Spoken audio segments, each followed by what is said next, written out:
അലൈക്കും. ആദ്യം വിഷയം അവതരിപ്പിക്കേണ്ട ബഹുമാനപ്പെട്ട എസ്.വി. മുഹമ്മദ് അലി മാഷ് സ്ഥലത്തെത്തിയിട്ടുണ്ട്. അതുകൊണ്ട് വിഷയാവതരണത്തിന്റെ അവസരം അദ്ദേഹത്തിന് നീക്കിവെച്ചു കൊടുക്കുന്നു. ഞങ്ങൾ രണ്ടുപേരും ഇൻഷാ അല്ലാഹ് പങ്കുചേർന്നുകൊണ്ട് 1 മണിവരെ ഈ സെഷൻ മുന്നോട്ട് കൊണ്ടുപോകുന്നു. ആമുഖം പറയുന്നതിന് വേണ്ടി ബഹുമാനപ്പെട്ട എസ്.വി. മുഹമ്മദ് അലി മാഷെ സാദരം ക്ഷണിക്കുന്നു.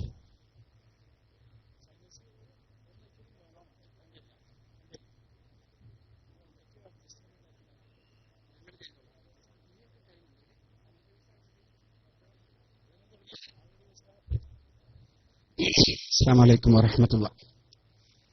بسم الله الرحمن الرحيم. الحمد لله رب العالمين. اللهم صل على رسولك سيدنا محمد. വേദിയിലെ ബഹുമാന്യരായ ഉസ്താദുമാരെ, നേതാക്കളെ, സദസ്സിലെ പ്രിയപ്പെട്ട കുട്ടികളെ, സാലിം ഫൈസിയെ വിളിച്ചു, സാലിം ഫൈസി എന്നെ വിളിച്ചു. ഇവിടെ എന്താ നടക്കുന്നത് എന്ന് ഒരുപക്ഷെ കുട്ടികൾക്ക് ഉദ്വേഗമോ ആകാംക്ഷയോ ഉണ്ടാകും. ഈ ഉദ്വേഗം ഞങ്ങൾ ഉണ്ടാക്കിയതാണ്. ഞാനൊരു 10 മിനിറ്റ് പറഞ്ഞിട്ട് വീണ്ടും സാലിം ഫൈസിയെ വിളിച്ചു. കാരണം ഈ കൊച്ചുകുട്ടികൾ ഏതാണ്ടൊരു 12ന്റെയും 18ന്റെയും ഇടയിൽ ഇരിക്കുന്ന കുട്ടികൾക്ക് നിരന്തരമായി നമ്മളിങ്ങനെ പ്രസംഗിച്ചുകൊണ്ടേയിരിക്കുമ്പം അവർക്ക് മടുക്കും. അവരുടെ തലച്ചോറിന്റെ പ്രവർത്തനത്തിന്റെ വേഗത കുറയും. ഏത് കാര്യവും 1 മണിക്കൂർ കഴിയുമ്പോഴേക്കും അതിന്റെ 27% നമ്മുടെ കൈമെന്ന് വിട്ടുപോകും എന്നാണ് പഠന മനഃശാസ്ത്രമൊക്കെ പഠിപ്പിക്കുന്നത്. അതുകൊണ്ട് നമ്മുടെ കയ്യിലുള്ള 50 മിനിറ്റ് സമയം ഞങ്ങൾ രണ്ടുപേരും കൃത്യമായി വീതിച്ചെടുത്ത് വളരെ സൗഹൃദത്തിൽ രണ്ടുപേരുടെയും വിഷയം ഞങ്ങൾ കൈകാര്യം ചെയ്യും. ആദ്യം ഞാൻ ഈ കുട്ടികൾ എന്ന് പറഞ്ഞാൽ ഈ ജൂനിയർ കോളേജുകളിൽ നിന്ന് വന്നിരിക്കുന്ന എന്റെ മുന്നിൽ ഏതാണ്ട് ഉറങ്ങണോ വേണ്ടേന്നൊക്കെ വിചാരിച്ച് വലിയ ഫാലും താങ്ങിപ്പിടിച്ചു നിൽക്കുന്ന കുഞ്ഞുങ്ങൾക്ക് ഞാനൊരു പണി കൊടുക്കുന്നു. ഞാൻ ബിസ്മില്ലാഹിർ റഹ്മാനിർ റഹീം എന്ന് പറയുമ്പം മീമ് കേൾക്കുമ്പം നിങ്ങൾ എണീറ്റ് നിന്നിട്ട് വലത് കൈകൊണ്ട് നിങ്ങളുടെ തല വട്ടത്തിൽ തടകണം. തല മുഴുവനും തടവൂലേ ഒന്നു കൊടുക്കുമ്പം, തല വട്ടത്തിൽ തടകണം. ഇടത് കൈകൊണ്ട് നിങ്ങളുടെ വയറ്റത്തിൽ ഇങ്ങനെ അടിക്കുകയും വേണം. രണ്ടും ഒന്നിച്ചു ചെയ്യണം എണീറ്റ് നിന്നിട്ട്. ബിസ്മില്ലാഹിർ റഹ്മാനിർ റഹീം. വേഗം ചെയ്താട്ടെ. വയറ്റിന് അടിക്കുകയും വേണം, തല തട്ടുകയും വേണം. തലയെക്കെട്ടെടുക്കുകയൊന്നും വേണ്ട. ഇനി ഇരുന്നോ. ചില കുട്ടികൾക്ക് അത് രണ്ടും ഒന്നിച്ച് ചെയ്യാൻ പറ്റില്ല. കാരണം നമ്മുടെ തലച്ചോറിന്റെ ഈ മുന്നിലേത്തെ ഭാഗമാണ് നമ്മൾ ഇപ്പോഴും വളർത്തിക്കൊണ്ടിരിക്കുന്നത്. 21 വയസ്സുവരെ മനുഷ്യന്റെ തലച്ചോറിലെ മുന്നിലേത്തെ ഭാഗം ഫ്രണ്ടൽ ലോബ് വളർന്നുകൊണ്ടേയിരിക്കും. ബാക്കിയൊക്കെ ജനിക്കുന്നതിന് മുമ്പേ 7 വയസ്സിന്റെ ഉള്ളുവരെ വളർച്ച പൂർത്തിയായി കഴിഞ്ഞിട്ടുണ്ടാവും. ഈ ഭാഗം ഉപയോഗിച്ചുകൊണ്ടാണ് നമ്മൾ പഠിക്കുകയും ചിന്തിക്കുകയും ചെയ്യേണ്ടത്. ഈ ഭാഗത്ത് ഒരു ഭാഗത്ത് വലതുഭാഗമാണ്, മറ്റൊരു ഭാഗത്ത് ഇടതുഭാഗമാണ്.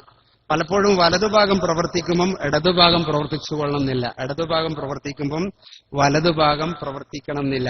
നിങ്ങളുടെ കൂട്ടത്തിൽ 2 തരത്തിലുള്ള കുട്ടികളുണ്ട്. പൂർണ്ണമായും വലതുപക്ഷക്കാരായ കുട്ടികൾ, UDF എന്ന് പറയാൻ പറ്റില്ല. മറ്റൊരു പൂർണ്ണമായും ഇടതുപക്ഷക്കാരായ കുട്ടികളും ഇതിന്റെ അകത്തുണ്ട്. അങ്ങനെ ഞാൻ പറയുമ്പോൾ നിങ്ങൾക്ക് ആശങ്കയുണ്ടാവും. ഞാൻ തലച്ചോറിന്റെ പ്രത്യേകതയുമായി ബന്ധപ്പെട്ടിട്ടാണ് പറയുന്നത്. അതായത് വലതുപക്ഷക്കാരെന്ന് പറയുന്നത് പലപ്പോഴും വളരെയധികം ഇമാജിനേഷനുള്ള, ചിന്താശേഷിയുള്ള, കൂടുതൽ ആത്മവിശ്വാസമുള്ള, എന്നാൽ കാര്യങ്ങളൊന്നും സമയത്തിന് ചെയ്യാത്ത രീതിയിലാണ് ഉണ്ടാവുക. ഇടതുപക്ഷ സ്വഭാവം തലച്ചോറിന് ഉള്ള കുട്ടികൾ എല്ലാം വളരെ ചിട്ടയിലായിരിക്കും. പരീക്ഷയുടെ കുറെ ദിവസങ്ങൾക്ക് മുമ്പേ ചാർട്ട് ചെയ്ത് ബഡ്ജറ്റ് ചെയ്ത് എല്ലാം പഠിച്ച് നേരെയാക്കുന്ന സ്വഭാവവും കുട്ടികൾക്ക് ഉണ്ടാകും. ഇതിൽ ചിലർ വലതുപക്ഷക്കാരാണ്, ചിലർ ഇടതുപക്ഷക്കാരാണ്. ചില ഉസ്താദുമാർക്ക് ഇടതുപക്ഷക്കാരായ കുട്ടികളെ ചിട്ടയിലെല്ലാം പഠിച്ച് ശരിയാക്കി പരീക്ഷയ്ക്ക് മുമ്പേ തയ്യാറെടുക്കുന്ന കുട്ടികളെ വളരെ ഇഷ്ടമായിരിക്കും. എന്നാൽ വലതുപക്ഷക്കാരായ കുട്ടികളെയും നമ്മൾ വല്ലാതെ ഇഷ്ടപ്പെടണം. കാരണം നാളെ ഭാവിയിൽ ഏറ്റവും മിടുമിടുക്കരായ ലീഡർമാരായി പോകാൻ സാധ്യതയുള്ള കുട്ടികൾ അധികവും വലതുപക്ഷ സ്വഭാവത്തിലുള്ള കുട്ടികളാണ്. ഒരൊറ്റ പോയിന്റ് ഞാൻ നിങ്ങളുടെ മുമ്പിൽ ആദ്യമേ പറയുന്നു. നിങ്ങളുടെ നോട്ട്സിൽ ആ കാര്യങ്ങളൊക്കെ വിശദീകരിച്ചു വെച്ചിട്ടുണ്ട്. നിങ്ങളുടെ പഠനത്തിന് വേഗത വേണോ? നിങ്ങളുടെ പഠനത്തിന് വേഗത വേണോ? അടിസ്ഥാനപരമായി നിങ്ങൾ വേണ്ട ഒരു കാര്യം എന്താണെന്ന് അറിയാവോ? നിങ്ങൾ കടലാസ് ഇപ്പൊ നോക്കേണ്ടതില്ല മക്കളെ, അത് നിങ്ങളെ കയ്യിലുണ്ടല്ലോ, എന്നെ നോക്കിയാൽ മതി. രണ്ടും ഒന്നിച്ച് ചെയ്യാന്ന് പറയുന്നത് പഠന സമയത്തിന് ചെയ്യാൻ പാടില്ലാത്തൊരു കാര്യമാണ്. ഉച്ചഭക്ഷണത്തെ കുറിച്ച് ചിന്തിച്ച് സബക്കിനിരിക്കുക അപ്പൊ പറ്റില്ല. ഒരേ സമയത്ത് ഒന്നിൽ മാത്രം നിങ്ങൾ ഫോക്കസ് ചെയ്യണം. ഞാൻ അതിലേക്ക് വരുന്നുണ്ട്. ഒരു കാര്യം നിങ്ങൾ ചിന്തിക്കേണ്ടത്, പഠനത്തിന് രണ്ട് ലക്ഷ്യങ്ങളുണ്ട്. ഒന്ന് ലോങ് ടേം എന്ന് പറഞ്ഞാൽ ദീർഘകാലത്തിലുള്ള ലക്ഷ്യം. എന്റെ മുന്നിലിരിക്കുന്ന 12, 13, 15 വയസ്സുള്ള കുഞ്ഞുങ്ങൾ എപ്പോഴും പഠിക്കുന്ന സമയത്ത് ചിന്തിക്കേണ്ടത് 25 വയസ്സിന് ശേഷമുള്ള ഞാൻ എങ്ങനെയായിരിക്കും എന്നാണ്. എന്റെ കോലം, ഞാൻ ജോലി ചെയ്യുന്ന ഇടം, എന്റെ ജീവിതത്തിന്റെ സാധ്യതകൾ, നാട്ടിൽ എനിക്കുള്ള സ്ഥാനം, വീട്ടിൽ എനിക്കുള്ള സ്ഥാനം, പഠിപ്പിച്ചു തന്ന ഉസ്താദുമാരോട് കാണിക്കുന്ന കടപ്പാട്. 25 വയസ്സിന് ശേഷം എന്ന് പറഞ്ഞൊരു 10 വർഷത്തിന് ശേഷം ഞാൻ ആരായിരിക്കുമെന്ന് വെറുതെ പകൽക്കിനാവായി ഇങ്ങനെ കണ്ടുകൊണ്ടേയിരിക്കുക. മനസ്സിലൊരു ചിത്രം കണ്ടുകൊണ്ടേയിരിക്കണം. ഉള്ളിലേത്തെ മനസ്സിന് ചിത്രം വലിയ ഇഷ്ടമാണ്. അതുകൊണ്ട് നിങ്ങളത് മനസ്സിലൊരു ഫോട്ടോ കാണുന്നത് പോലെ ഇങ്ങനെ കണ്ടുകൊണ്ടേയിരിക്കണം. അത് നിങ്ങളുടെ ലോങ് ടേമായി. എന്നാൽ അതുകൊണ്ട് മാത്രം പഠനം നേരെയാവില്ല. നിങ്ങൾ എന്തിനാ വരുന്നത് എനിക്കറിയാം. എന്നാൽ രണ്ടാമത്തെ ലക്ഷ്യവും നിങ്ങൾ സ്വീകരിക്കണം. അതെന്താന്ന് പറഞ്ഞാൽ ഷോർട്ട് ടേം ഗോൾ. ഇത് നിങ്ങൾ ആരെങ്കിലും ചെയ്യാറുണ്ടെങ്കിൽ സത്യസന്ധമായി കൈവക്കണം. നിങ്ങൾ ഷോർട്ട് ടേം ഗോൾ എന്ന് പറഞ്ഞാൽ, ഇന്ന് രാവിലെ ബെഡിൽ നിന്ന് ദിക്ർ ചൊല്ലി എണീക്കുന്ന സമയത്ത് അൽഹംദുലില്ലാഹ് ജീവൻ കിട്ടിയിട്ടുണ്ട്. അതാണല്ലോ ദിക്റിന്റെ അർത്ഥം. ചൊല്ലി എണീറ്റ് കഴിഞ്ഞ ഉടനെ ഇന്ന് രാത്രി 10:30 ഉറങ്ങുന്നത് വരെ എനിക്ക് ഇന്ന കാര്യങ്ങൾ ചെയ്യാനുണ്ട്. ഇന്ന ഭാഗം വായിക്കണം, ഇന്ന ചോദ്യങ്ങൾക്ക് സംശയം തീർക്കണം, ഇന്ന പുസ്തകങ്ങൾ വായിക്കണം, ഇന്ന ലേഖനം എഴുതിയത് പൂർത്തിയാക്കണം, ഇന്നയാളുമായി സംസാരിക്കണം. എങ്ങനെ രാവിലെ എഴുന്നേറ്റത് മുതൽ രാത്രി ഉറങ്ങുന്നത് വരെയുള്ള കാര്യങ്ങൾ എണീറ്റ ഉടനെ മനസ്സിൽ കരുതുകയോ കടലാസിൽ എഴുതി വെക്കുകയോ ചെയ്യുന്നതിനാണ് ഷോർട്ട് ടേം ഗോൾ എന്ന് പറയുന്നത്. അങ്ങനെ ഒരു പരിപാടി ജീവിതത്തിൽ ചെയ്ത് തുടങ്ങിയ ആരെങ്കിലും ഈ സദസ്സിലുണ്ടെങ്കിൽ കൈവക്കാമോ? എനിക്ക് വേഗം മനസ്സിലാവും കളവ് പറയുമ്പോൾ. ഈ ക്യാമ്പസിൽ ആരും കളവ് പറയുന്നില്ല എന്നുള്ള ഏറ്റവും സന്തോഷകരമായ കാര്യം എന്റെ മനസ്സിലേക്ക് വന്നിരിക്കുന്നു. കരുത്താണ് ഞാൻ ഒന്നാമത് പറഞ്ഞത്. കരുത്തിനെ കുറിച്ച് സംസാരിക്കാൻ എന്റെ സുഹൃത്ത് ഡോക്ടർ സാലിം ഫൈസി നിങ്ങളുടെ മുന്നിലേക്ക് വരുന്നു. അതിനുശേഷം ഞാനും വരുന്നു. അസ്സലാമു അലൈക്കും. ഇനിയിപ്പോ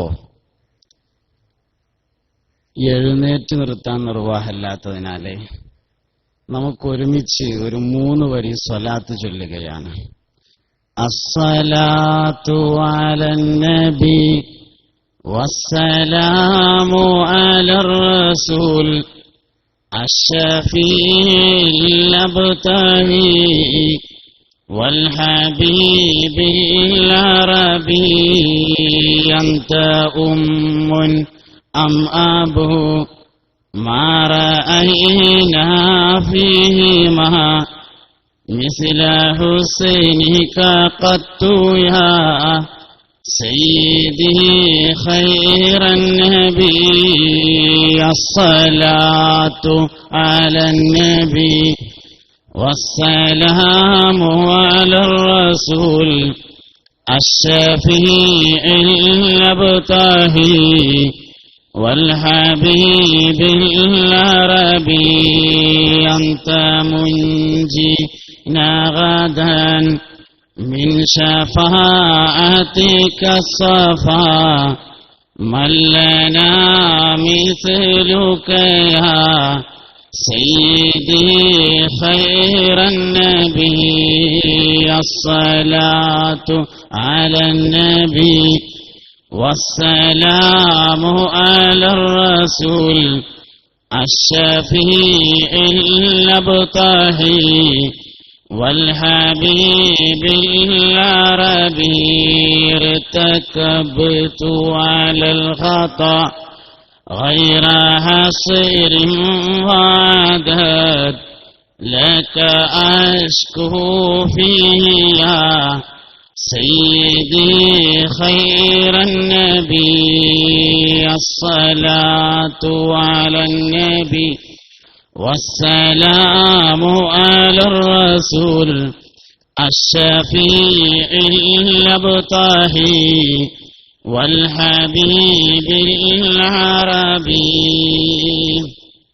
സഹോദരങ്ങളെ, നമ്മുടെ തലച്ചോറിന്റെ രണ്ടു ഭാഗത്തെ വലതുവശത്തും ഇടതുവശത്തുമായി അള്ളാഹുവിന്റെ രണ്ടു പ്രധാനപ്പെട്ട ഇസ്മുകളുടെ പ്രവർത്തനം നടക്കുന്നുണ്ട്.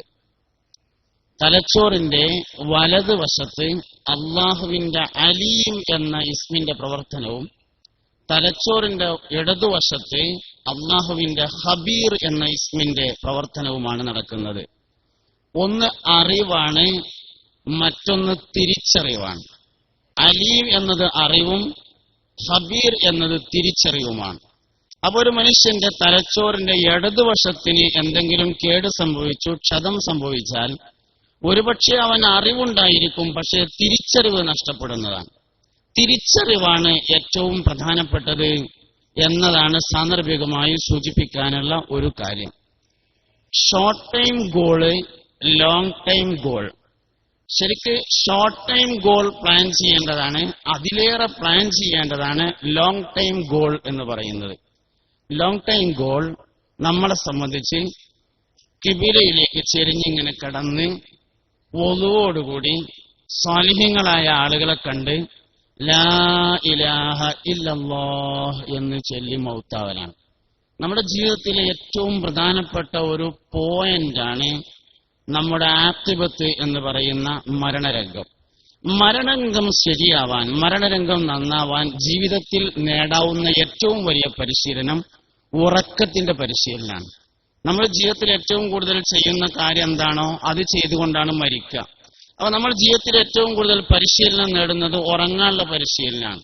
അതുകൊണ്ട് ഒരാൾ എങ്ങനെയാണോ ഉറങ്ങുന്നത് അങ്ങനെ മരിക്കുമെന്നാണ്. ഇസ്ലാമിക നിയമങ്ങളെ നമ്മൾ പരിശോധിച്ച് നോക്കുമ്പോൾ ഉറങ്ങാനുള്ള നിബന്ധനകൾ ഒരുപാട് പറഞ്ഞിട്ടുണ്ട്.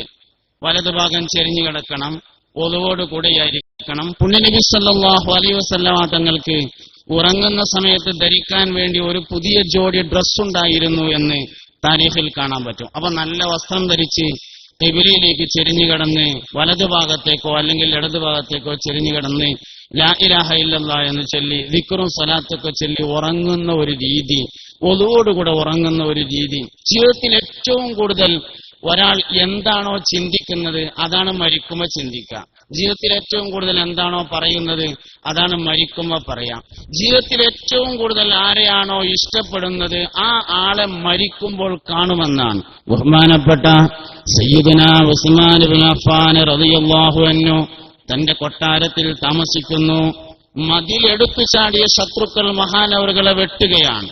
ഖുർആൻ ഓതിക്കൊണ്ടിരിക്കെ മഹാനവറുകളെ വെട്ടുകയാണ്. ആ സമയത്ത് മദീന പള്ളിയുടെ മീനാരത്തിന്റെ ഭാഗത്തു നിന്നൊരു ശബ്ദം കേൾക്കുന്നു. ഉസ്മാനെ വെള്ളം വേണോ എന്ന ഒരു ശബ്ദം കേൾക്കുമ്പോ ബഹുമാനപ്പെട്ട സയ്യിദുനാ ഉസ്മാൻ ഇബ്നു അഫ്ഫാൻ റളിയല്ലാഹു അൻഹു മദീനത്തെ മീനാരത്തിന്റെ ഭാഗത്തേക്ക് നോക്കുമ്പോ താൻ ജീവിതത്തിൽ ഏറ്റവും കൂടുതൽ സ്നേഹിച്ച തന്റെ ഹബീബ് മുഹമ്മദ് മുസ്തഫ സല്ലല്ലാഹു അലൈഹി വസല്ലമ തങ്ങളെ കാണുകയാണ്. അള്ളാഹുവിന്റെ റസൂലിന്റെ കയ്യിൽ നിന്ന് വെള്ളം വാങ്ങി അതുകൊണ്ട് നോമ്പ് തുറന്ന് വഫാത്തായി ബഹുമാനപ്പെട്ട സയ്യിദുനാ ഉസ്മാൻ ഇബ്നു അഫ്ഫാൻ. നമ്മുടെ ജീവിതത്തിലെ ലോങ് ടൈം ഗോൾ എന്ന് പറയുന്നത് ലാ ഇലാഹ ഇല്ലല്ലാഹ് എന്ന് ചൊല്ലി മൗത്താവലാണ്. അള്ളാഹു തൗഫീഖ് നൽകട്ടെ. വിഷയാവതരണം തുടരുന്നതിന് വേണ്ടി ബഹുമാനപ്പെട്ട SP മുഹമ്മദ് അലി മാഷ് വീണ്ടും മൈക്കിന് സമീപത്തെത്തും. ശ്രദ്ധിക്കുക, പള്ളിയുടെ തൊട്ടടുത്ത് പാർക്ക് ചെയ്തിരിക്കുന്ന KL 53C 2308 എന്ന അൾട്ടോ കാർ എത്രയും പെട്ടെന്ന് അവിടെ നിന്ന് മാറ്റേണ്ടതാണ്. Veliyankode SKT English medium school bus ഇപ്പോൾ നിർത്തിയിട്ടിരിക്കുന്ന സ്ഥലത്ത് നിന്ന് മാറ്റി പാർക്ക് ചെയ്യണമെന്ന് അറിയിക്കുന്നു. വിഷയാവതരണം തുടരുന്നു.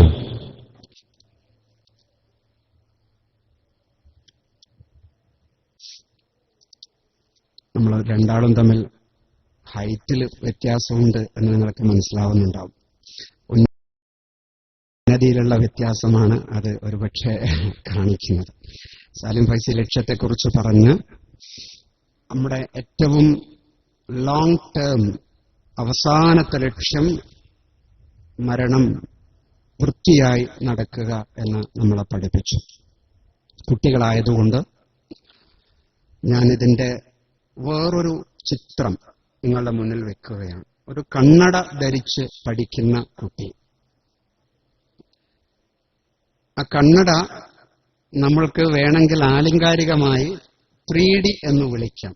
3 ഡികൾ ചേർത്ത് വെച്ച കണ്ണട. 3D കൊണ്ട് കാണുന്നതൊക്കെ കുറച്ചുകൂടി ത്രിമാന രൂപത്തിൽ കാണാൻ പറ്റും. ജീവൻ തുടിക്കുന്ന രീതിയിൽ കാണാൻ പറ്റും. ജീവിതത്തിൽ എന്താഗ്രഹം നമുക്ക് ഉണ്ടെങ്കിലും, പ്രത്യേകിച്ച് പഠിക്കുന്ന കുട്ടികൾ, 3D എന്നത് ഒരു മന്ത്രമാക്കി, ഒരു മുദ്രാവാക്യമാക്കി മനസ്സിൽ കൊണ്ടു നടക്കണം എന്ന് പറയാനാണ് ഞാൻ ഈ രീതിയിൽ കുഞ്ഞുങ്ങളുടെ മുമ്പിൽ അത് ചിത്രീകരിക്കുന്നത്. 3Dയിൽ 3 ഡികളുണ്ട് കുട്ടികളെ. 3 ഡികളെ ചെയിനാക്കി വെച്ച് ഒരു വണ്ടിയിൽ കെട്ടി വലിച്ചു കൊണ്ടുപോകുന്നത് പോലെ നിങ്ങൾ കണ്ടാൽ നിങ്ങളുടെ മനസ്സിൽ നിന്ന് ഒരിക്കലും 3D മാഞ്ഞു പോവില്ല. കുട്ടികളോട് നമ്മൾ എപ്പോഴും പറയാറുണ്ട്, നിങ്ങൾ പുസ്തകത്തിലുള്ളതിനെ അതുപോലെ പഠിക്കല്ല. പുസ്തകത്തിലുള്ളതിനെ നിങ്ങൾ നിങ്ങളുടേതാക്കി പഠിക്കണം. നിങ്ങളുടേതാക്കി പഠിക്കാത്ത ഒരു ഇൽമു കൊണ്ടും നേരത്തെ സാലിം ഫൈസി പറഞ്ഞ വിവേകം ഉണ്ടാക്കിയെടുക്കാൻ വേണ്ടി പറ്റില്ല. പുസ്തകത്തിലുള്ളത് അതുപരി പഠിക്കുക എന്നുള്ളത് പരീക്ഷയ്ക്ക് ചേരും. പക്ഷെ വിവേകം സൃഷ്ടിക്കപ്പെടണമെങ്കിൽ പുസ്തകത്തിലുള്ളതിനെ അവനവന്റെ രീതിയിൽ മനസ്സിൽ മനനം ചെയ്ത് വേവിച്ചെടുത്ത് പഠിക്കാനുള്ള ഒരു ശക്തി നമ്മൾ ആർജിക്കണം. 3 ഡികളെ കൊണ്ട് നമ്മൾ ഉദ്ദേശിക്കുന്നത്, ഒന്നാമത്തെ ഡി എന്ന് പറയുന്നത് ഇംഗ്ലീഷ് വാക്കിലെ ഡിസയർ എന്ന് പറയുന്ന വാക്കാണ്. ജീവിതത്തിൽ എന്ത് നേട്ടമുണ്ടാകണമോ നിങ്ങൾക്ക് ആശ വേണം. ആശ വേണം, എനിക്ക് ഇന്നതാകണം. മരണം നേരത്തെ പറഞ്ഞു, ആഗ്രഹം വേണം, മാന്യമായി മരിക്കണം. അതേപോലെ ആഗ്രഹം വേണം, മാന്യമായി ജീവിക്കണം. ഒരാഗ്രഹവുമില്ലാത്ത ആളുകളാണ് ലോകത്ത് പലപ്പോഴും ജീവിതം മതിയാക്കുകയും ആത്മഹത്യാപരമായ ചിന്തകൾ കൊണ്ടു നടക്കുകയും ചെയ്യുന്നത്. ഒന്നാമത്തെ ഡി ആഗ്രഹമാണ്. ഈ ആഗ്രഹം ഉണ്ടായി കഴിയുമ്പോൾ അതിന്റെ രണ്ടാമത്തെ ഡി പ്രവർത്തിച്ചു തുടങ്ങുന്നു. അത് ഡ്രീമാണ്, സ്വപ്നമാണ്. ലോകത്തുള്ള എല്ലാ വലിയ ആളുകളും ജീവിതത്തിൽ നല്ല സ്വപ്നം കണ്ട് ജയിച്ച ആളുകളാണ്. നമ്മൾ ഈ ഇരിക്കുന്ന കുട്ടികളോടൊക്കെ അടുത്ത് പോയിട്ട് ചിലപ്പോൾ ചോദിക്കും, മോനെ എന്താവാനാണ് നിനക്ക് ആഗ്രഹം? അപ്പൊ കുട്ടികൾ പറയും, അതൊന്നും തീരുമാനിച്ചിട്ടില്ല, ഉപ്പയും ഉമ്മയും പഠിക്കാൻ പോവാൻ പറഞ്ഞുകൊണ്ട് ഞാനങ്ങനെ പോകുന്നു. ഉസ്താദുമാര് ചോദിച്ചാൽ പറയും, എന്താവാനാണ് ആഗ്രഹം? ഒന്നും പറയില്ല. ഒരു നല്ല ഫിഖ്ഹ് പണ്ഡിതനാകണം, ഒരു നല്ല ഹദീസ് പണ്ഡിതനാകണം, ഒരു നല്ല ഭാഷാ പണ്ഡിതനാകണം, അല്ലെങ്കിൽ ഒരു പ്രഭാഷകനാകണം, എഴുത്തുകാരനാകണം, ലിംഗ്വിസ്റ്റ് ആവണം. എന്തെങ്കിലും ഒരു കാര്യം കുട്ടിയുടെ മനസ്സിൽ ഒരു ആശയ്ക്ക് ശേഷമുള്ള രണ്ടാമത്തെ ഡി സ്വപ്നമായി, ഡ്രീമായി പതിഞ്ഞിട്ടുണ്ടെങ്കിൽ ആ കുട്ടിയുടെ ജീവിതത്തിന് വേഗതയുണ്ടാവും, പ്രവർത്തനത്തിന് വേഗതയുണ്ടാവും. അല്ലെങ്കിൽ കുട്ടിയുടെ ജീവിതത്തിലും പ്രവർത്തനത്തിലും വേഗത വളരെ കുറയും. എന്താണ് നമ്മുടെ പ്രവർത്തനത്തിന് ശക്തിയില്ലാത്തത്? നമ്മുടെ ഉള്ളിൽ നിന്ന് ചെയ്യണമെന്ന് വിളിച്ചു പറയുന്ന ആരോ ഇല്ലാതെ പോയിരിക്കുന്നു. നിങ്ങളുടെ പ്രവർത്തനത്തിന് ശക്തി വേണോ? നാട്ടിൽ നടക്കുന്ന സൽക്കാരത്തിന്, നാട്ടിൽ നടക്കുന്ന കല്യാണത്തിന്, കുടുംബത്തിലെ മറ്റു പരിപാടികൾക്ക് ഉസ്താദിനോട് സമ്മതം ചോദിച്ച് ചുളുവിൽ നാട്ടിൽ പോയി 2 ദിവസമൊക്കെ നിന്ന് തിരിച്ചു വരുന്ന മക്കളെ കാണാം. എന്നാൽ അങ്ങനെയുള്ള എന്തുണ്ടായാലും ഉമ്മാനെ വിളിച്ച് വാപ്പാനെ വിളിച്ച് ഞാൻ ഈ മാസം വരൂല കേട്ടോ, എനിക്ക് ഇന്ന കാര്യങ്ങൾ സ്ഥാപനത്തിൽ ചെയ്യാനുണ്ട് എന്ന് കഠിനമായി തീരുമാനമെടുക്കുന്ന കുട്ടികളെയും കാണാം. ആ കുട്ടികളാണ് മൂന്നാമത്തെ ഡിയെ കൊണ്ട് നടക്കുന്നത്. ഒന്നാമത്തെ ഡി ഡിസയർ, ആശയാണെങ്കിൽ, രണ്ടാമത്തെ ഡി ഡ്രീം, പച്ചയായ സ്വപ്നങ്ങൾ ഉറക്കിലല്ലാതെ കാണുന്നതാണെങ്കിൽ, മൂന്നാമത്തെ ഡി എന്ന് പറയുന്നത് ഒരർത്ഥത്തിലുള്ള ജിഹാദാണ്, ഡിറ്റർമിനേഷനാണ്. ഡിറ്റർമിനേഷൻ എന്ന് പറഞ്ഞാൽ കടുത്ത തീരുമാനമാണ്. കടുത്ത തീരുമാനമുണ്ടെങ്കിൽ ഇന്ന് 1 മണിയുടെ ഉള്ളിൽ ഞങ്ങളുടെ ക്ലാസ് തീരും. എപ്പോഴും കടുത്ത തീരുമാനം വേണം. എല്ലാ സമയത്തിന്റെ കാര്യത്തിൽ കടുത്ത തീരുമാനം വേണം. ഭക്ഷണത്തിന്റെ കാര്യത്തിൽ കടുത്ത തീരുമാനം വേണം. ചില മക്കളൊക്കെ പരീക്ഷയുടെ തലേദിവസം നല്ല ചിക്കൻ ബിരിയാണി കഴിക്കും. എന്നാൽ പരീക്ഷയിൽ ജയിക്കണമോ നിങ്ങൾ രാത്രിയത്തെ ഭക്ഷണത്തെ കുറക്കണം. 4:30 മണിക്ക് എണീക്കുന്ന കുട്ടികൾ ധാരാളം ഈ കൂട്ടത്തിലുണ്ടാവും. ഉസ്താദുമാർ എന്തു വിളിച്ചാലും ബുദ്ധിമുട്ടി എഴുന്നേൽക്കുന്നവരുമുണ്ടാവും. മനസ്സിന്റെ ഉള്ളിൽ പതിഞ്ഞു നിൽക്കുന്നതാണ് കടുത്ത തീരുമാനങ്ങൾ. കടുത്ത തീരുമാനം ഡിറ്റർമിനേഷനാണ്. ഒരൊറ്റ കാര്യം കൂടി ഞാൻ നിങ്ങളോട് ഓർമ്മിപ്പിക്കുന്നു. കടുത്ത തീരുമാനം നിങ്ങളുടെ ഉള്ളിൽ വന്നു കഴിഞ്ഞാൽ, ഇനി ഞാൻ ഈ പറയുന്ന കാര്യങ്ങൾ കുട്ടികൾ വളരെ ശ്രദ്ധിക്കണം. അത് നിലനിർത്തിയെടുക്കാൻ 2 വഴികളുണ്ട് ലോകത്ത്. ഒന്ന്, കടുത്ത തീരുമാനത്തെക്കുറിച്ച് നിങ്ങളോട് തന്നെ പറയുക. നിങ്ങളോട് തന്നെ പറയാന്ന് പറഞ്ഞാൽ, രാവിലെ ഉറങ്ങാൻ നേരത്തും രാവിലെ എഴുന്നേറ്റിട്ടുമുള്ള സമയം ഏറ്റവും മനോഹരമായ സമയമാണ്. ഉറങ്ങുന്ന സമയത്ത് ദിക്റൊക്കെ ചൊല്ലിയിട്ട് അൽഹംദുലില്ലാ പാഠങ്ങളൊക്കെ പഠിച്ചു, ഇന്നത് ബാക്കിയുണ്ട്, അതെനിക്ക് നാളെ ചെയ്യാൻ പറ്റണം, ഞാനാണ് പറയുന്നത് എന്ന് ഞാൻ എന്നോട് തന്നെ പറയാം. ഉറങ്ങി എണീറ്റാൽ ചില കുട്ടികൾ, നാട്ടിലെ കുട്ടികൾ, സാധാരണ സ്കൂളിൽ പോകുന്ന കുട്ടികൾ രാവിലെ തന്നെ പത്രം നോക്കും, അല്ലെങ്കിൽ ടിവിയിലെ സ്ക്രോളിംഗ് നോക്കും. എന്തിനാണെന്നറിയോ? ഇന്ന് ഹർത്താലുണ്ടോ നോക്കാൻ വേണ്ടിയിട്ട്. ഇന്ന് പഠിക്കണ്ടല്ലോ. അലസമായിരിക്കലാണ് ഏറ്റവും നല്ലത് എന്ന് ആരുടെയോ ഉള്ളിലുള്ള കോർ ബിലീഫ് ഉണ്ട്, കുറച്ച വിശ്വാസം. ലോകത്തിലെ ഏറ്റവും സുഖമുള്ള സമയം വെറുതെ ഇരിക്കലാണ് എന്നാണ്. പക്ഷെ ഇരിക്കുന്ന നേതാക്കളിൽ അധിക പേരും ഏറ്റവും സുഖം അനുഭവിക്കുന്നതും ആസ്വദിക്കുന്നതും പ്രവർത്തിക്കുമ്പോഴാണ്. അപ്പൊ നമ്മൾ നിരന്തരമായി പ്രവർത്തിക്കാൻ തയ്യാറാവണം. ഒന്നാമത്തെ കാര്യം, നിരന്തരമായി പ്രവർത്തിക്കുന്നതിനെ കുറിച്ച്, കഠിനമായി അധ്വാനിക്കുന്നതിനെ കുറിച്ച് നിങ്ങളോട് പറയണം. രണ്ടാമത്തത്, ഇതേ കാര്യം നിങ്ങൾ ആരോടെങ്കിലും പറയണം. വീട്ടിൽ ചെന്നിട്ട് ഉമ്മാനോട് പറയാം, പാപ്പാനോട് പറയാം, നിങ്ങളുടെ ഇക്കാക്കാനോട് പറയാം, ഇക്കാക്ക ഞാൻ ഇന്നതാകാൻ തീരുമാനിച്ചിരിക്കുന്നു, അതിന്റെ പ്രവർത്തനങ്ങൾ ഞാൻ തുടങ്ങിയിരിക്കുന്നു, ഈ ആഴ്ച ഞാൻ ഇന്ന പണികൾ ചെയ്തിരിക്കുന്നു. നിങ്ങളുടെ ഉള്ളിൽ തീരുമാനം വന്നു, പുറത്ത് തീരുമാനം വന്നു. അത് ശക്തിയാണ്. ആ ശക്തിയെക്കുറിച്ച് പ്രവാചകർ റസൂലുള്ളാഹി സ്വല്ലല്ലാഹു അലൈഹി വസല്ലമ തങ്ങൾ ഖുദ്സിയായ ഹദീസിൽ പഠിപ്പിച്ചിട്ടുണ്ട്. അന ഇൻദല്ലന്നി അബ്ദി ബിഹി, അടിമ എന്താണോ വിചാരിക്കുന്നത് അവിടെ ഞാനുണ്ടാവും. അതുകൊണ്ട് മനസ്സിൽ ശക്തമായ തീരുമാനങ്ങൾ എടുക്കുക. 3D മനസ്സിൽ വെച്ച് പഠിക്കുക.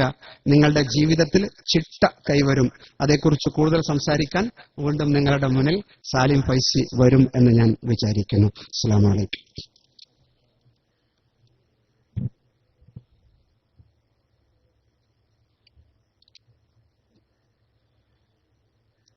മുഅ്മിനായ മനുഷ്യൻ ആഗ്രഹിക്കുന്നതെന്തായാലും അവൻ നേടിയിരിക്കുമെന്ന അതിശക്തമായ ആഗ്രഹമാണ് മനുഷ്യനെ ലക്ഷ്യത്തിലേക്ക് എത്തിക്കുന്നത്. അതെത്ര വലിയ ആഗ്രഹമാണെങ്കിലും. ഉദാഹരണമായി, ബഹുമാനപ്പെട്ട അഹ്മദ് അൽ കബീർ റിഫായി റളിയല്ലാഹു അൻഹുവിന് റൗള ഷരീഫിന്റെ അടുത്ത് ചെന്ന് നിന്നപ്പോ പുണ്യനബി സല്ലല്ലാഹു അലൈഹി വസല്ലമയുടെ കൈയൊന്ന് നീട്ടുകയാണെങ്കിൽ എനിക്ക് മുത്താമല്ലോ എന്നാണ് തോന്നിയത്. അള്ളാഹുവിന്റെ റസൂൽ വഫാത്തായി റൗളയിൽ അന്ത്യവിശ്രമം കൊള്ളുന്നു. ദൂര രാജ്യത്ത് നിന്ന് ഷെയ്ഖ് റിഫായി റളിയല്ലാഹു അൻഹു റൗള ഷരീഫ് സന്ദർശിക്കാൻ വേണ്ടി ഹജ്ജ് കഴിഞ്ഞെത്തി. സിയാറത്ത് ചെയ്തുകൊണ്ടിരിക്കുമ്പോൾ മഹാനവറുകൾക്ക് തോന്നി, അള്ളാഹുവിന്റെ റസൂലിന്റെ കൈയൊന്ന് കിട്ടിയാലോ. ആഗ്രഹം ശക്തമായപ്പോ ഹൃദയത്തിൽ നിന്ന് ഒരു പാട്ട് വന്നു. ഫീ ഹാലത്തിൽ ബുഅദി റൂഹി കുന്തുർസിലുഹ തുഖബ്ബിലുൽ അർള അന്നി വഹിയ നായിബതി ഫഹാദിഹി നൗബത്തുൽ അശ്ബാഹി ഖദ് ഹളറത് ഫംദുദ് യദൈക ലികൈ തുഫ്ളാ ബിഹാ ശഫതി. അല്ലാഹുവിന്റെ റസൂലേ, അങ്ങകല വിദൂരമായ രാജ്യത്ത് നിന്ന് സാധുവായ അഹമ്മദ് അവന്റെ ആത്മാവിനെ എന്നും ഇങ്ങോട്ട് പറഞ്ഞേക്കാറുണ്ട് നബിയെ. ഇന്നിതാ ശരീരത്തോടുകൂടെ അഹമ്മദ് ഇവിടെ വന്നിരിക്കുന്നു. നിങ്ങളുടെ കൈയൊന്ന് നീട്ടിത്തന്നാൽ എനിക്കൊന്ന് മുത്തിക്കൂടെ എന്ന് പറയേണ്ട താമസം അള്ളാഹുവിന്റെ റസൂല് റൗദയിൽ നിന്ന് കൈനീട്ടിക്കൊടുത്തു. ബഹുമാനപ്പെട്ട സയ്യിദുനാ അഹ്മദ് അൽ കബീർ റിഫായി. അതിശക്തമായ ആഗ്രഹം മുഅ്മിനായ മനുഷ്യനെ ലക്ഷ്യത്തിലേക്ക് എത്തിക്കും എന്നത് ജീവിതത്തിൽ ഒരുപാട് ആളുകളുടെ പാഠമാണ്. എനിക്ക് എന്റെ തന്നെ വലിയ ഒരു പാഠമാണത് എന്ന് നിങ്ങളുമായി പങ്കുവെക്കാൻ ഞാൻ ആഗ്രഹിക്കുകയാണ്. നമ്മൾ വലിയ രൂപത്തിലുള്ള സ്വപ്നങ്ങൾ കാണണം. ഒരിക്കലും നടക്കില്ല എന്ന് വിചാരിക്കരുത്. നടക്കേണ്ട എല്ലാ കാര്യങ്ങളെക്കുറിച്ചും നമുക്ക് ബോധം ഉണ്ടാവണം. വലിയ വലിയ ആളുകളെ കുറിച്ചൊക്കെ പറയുന്നത് കേൾക്കുമ്പോൾ നമുക്ക് തോന്നും അത് ഓല് വലിയതായതുകൊണ്ട് അങ്ങനെ ആയതല്ലേ. ഓല് വലിയവരായത് വലിയവരാവാൻ വേണ്ടി പരിശ്രമിച്ചതിന്റെ അടിസ്ഥാനത്തിലാണ്. അല്ലാഹു സുബ്ഹാനഹു വ തആല ആർക്കും വിവരം മേലെന്ന് നൂലുമ കെട്ടി ഇറക്കി കൊടുക്കണമെന്നില്ല. എല്ലാവരും അധ്വാനിച്ചുകൊണ്ട് നേടുന്നതാണ്. വജ്ഹദ്, ഏറ്റവും നല്ല പരിശ്രമം നമുക്ക് ആവശ്യമാണ്. പരിശ്രമത്തിനനുസരിച്ചാണ് നമ്മളെ വിജയത്തിലേക്ക് എത്തിക്കുന്നത് എന്ന് നമ്മൾ മനസ്സിലാക്കുക. സമയം എല്ലാവർക്കും ഒരേപോലെയാണ്. പ്രധാനപ്പെട്ട സമയങ്ങളെ ഉപയോഗപ്പെടുത്തുന്നതിൽ നമ്മൾ പരാജയപ്പെടാതിരിക്കുകയാണ് വേണ്ടത്. ഏറ്റവും പ്രധാനപ്പെട്ട സമയം എന്ന് പറയുന്നത് സുബ്ഹിയുടെ അല്പം മുമ്പുള്ള സമയമാണ്. പുണ്യനബി സല്ലല്ലാഹു അലൈഹി വസല്ലമ ജനിച്ച സമയമാണ് സുബ്ഹിയുടെ അല്പം മുമ്പുള്ള സമയം. അതുകൊണ്ട് നേരത്തെ ഉറങ്ങാനും സുബ്ഹിക്ക് മുമ്പ് എഴുന്നേറ്റ് ഇബാദത്ത് ചെയ്ത് ദുആ ചെയ്ത് പഠിക്കാനും നമ്മൾ സമയം കണ്ടെത്തുകയാണെങ്കിൽ സമയത്തിലെ ഏറ്റവും പ്രധാനപ്പെട്ട സമയം പുണ്യനബി സല്ലല്ലാഹു അലൈഹി വസല്ലമ തങ്ങളുടെ പ്രകൃതമുള്ള സമയം ഉപയോഗപ്പെടുത്താൻ നമുക്ക് കഴിയണം. അല്ലാഹു തൗഫീഖ് നൽകട്ടെ. അസ്സലാമു അലൈക്കും.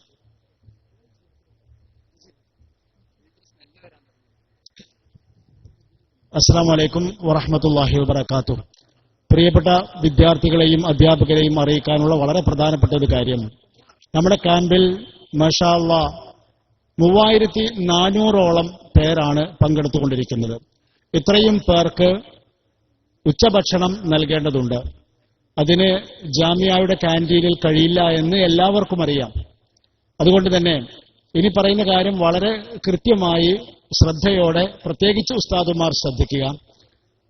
ബഹുമാനപ്പെട്ട സാലിം ഫൈസിയുടെയും എസ്.വി. മുഹമ്മദ് അലി സാറിന്റെയും വിഷയാവതരണം 1 മണി അല്ലെങ്കിൽ 1:10 കഴിയുമെന്നാണ് നാം പ്രതീക്ഷിക്കുന്നത്. ആ സമയത്ത് ഇൻഷാ അല്ലാഹ് നമ്മൾ ഭക്ഷണം ഇവിടെ വെച്ച് വിതരണം ചെയ്യുകയാണ്. ഒരു കാരണവശാലും സീറ്റിൽ നിന്ന് ആരും എഴുന്നേൽക്കരുത്. എഴുന്നേറ്റാൽ ആ കുട്ടിക്ക് ഭക്ഷണം എത്തിക്കാൻ നമുക്ക് കഴിയാതെ വരും. എല്ലാവരും വളരെ കരുതലോടെ ശ്രദ്ധിക്കണം. ഉസ്താദുമാർ അക്കാര്യം പ്രത്യേകം ശ്രദ്ധിക്കണം. 1 മണിക്ക് ഈ ഇരിക്കുന്ന ഇരിപ്പിടത്തിൽ തന്നെ ഭക്ഷണം വിതരണം ചെയ്യുകയാണ്. മറ്റ് സംവിധാനങ്ങളൊന്നും ഹ്രസ്വമായ ഈ സമയത്ത്, തിരക്കേറിയ സമയത്ത് നമുക്ക് ചെയ്യാൻ കഴിയാത്തതാണ്. എല്ലാവരുടെയും സഹകരണം തീർച്ചയായും ഉണ്ടാവണം. 2 വിഷയങ്ങൾ 2ആയി അവതരിപ്പിക്കേണ്ടതിന് പകരം സമയത്തെ മാനിച്ചുകൊണ്ട്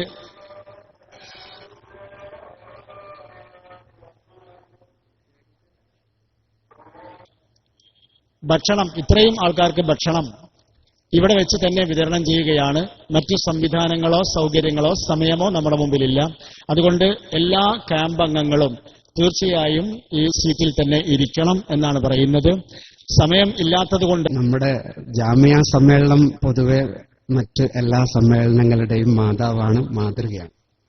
മിക്കവാറും ഇനി ചില സമ്മേളനങ്ങളിലൊക്കെ 2 ആൾ ഒന്നിച്ച് അവതരിപ്പിക്കാൻ തുടങ്ങാൻ ചാൻസ് ഉണ്ട്. അതിന്റെ ഒരു ഗുണം എന്താ പറഞ്ഞാൽ കേൾക്കാൻ ഇഷ്ടമുള്ളത് കൊണ്ടല്ല, മറിച്ച് TH ദാരിമിക്കൊക്കെ പോലുള്ളവർക്ക് ഇങ്ങനെ ഇടയ്ക്ക് കയറി പറയാൻ അവസരം കിട്ടുമല്ലോ. ഇതാകുമ്പോൾ അനൗൺസ്മെന്റും നടക്കും. അതുകൊണ്ട് വളരെ ആശ്വാസത്തിന്റെ ഒരു പരിപാടിയാണ് ഇത് എന്ന് നമുക്കും മനസ്സിലായി, നിങ്ങൾക്കും മനസ്സിലായി. ടൈമിനെ കുറിച്ച്, സമയത്തെക്കുറിച്ചാണ് സാലിം ഫൈലി പറഞ്ഞത്. ഞാനതിന് ഈ കുട്ടികളെ കൊണ്ട് നിങ്ങൾക്കത് ബോധ്യപ്പെടാതിരിക്കാൻ ഒരു കാരണമുണ്ട്. ഇപ്പോഴ് നിങ്ങളുടെ എല്ലാവരുടെയും മനസ്സ് ഉള്ളത് ഏതിലാന്ന് ഞാൻ പറയട്ടെ, ഭക്ഷണത്തിലാ. കാരണം അത് TH ദാരിമി പറഞ്ഞതോടുകൂടി കുട്ടികൾ അത് എപ്പം വരും, എങ്ങനെ കഴിക്കണം, കൈ കഴുകണോ വേണ്ടേ, അതിന്റെ പ്രശ്നത്തിലാണ്. ഞാൻ കുട്ടികളോട് എപ്പം പറയും, മക്കളെ നിങ്ങൾ അടുക്കളന്റെ അടുത്ത് പോയിട്ട് പഠിക്കാൻ നിൽക്കല്ല. ക്യാന്റീന്റെ സ്മെല്ല് കിട്ടുന്നുണ്ടെങ്കിൽ അവിടുന്ന് മാറിയിട്ട് പഠിക്കും. കാരണം ഇന്ദ്രിയങ്ങളാണ് ഇതിനെ തലച്ചോറിലേക്ക് കൊണ്ടുപോകേണ്ടത്. മത്സ്യം വറുക്കുന്നതിന്റെ അല്ലെങ്കിൽ ബിരിയാണിയുടെ മണം മൂക്കിലൂടെ പോകുമ്പോൾ ഇന്ദ്രിയം ബ്ലോക്ക് ആവും. അപ്പൊ തലച്ചോറ് പ്രവർത്തിക്കില്ല. അതുകൊണ്ട് നിങ്ങൾ തൽക്കാലം ഭക്ഷണത്തിൽ നിന്ന് വിടാൻ ഞാനൊരു പണി ചെയ്യാം.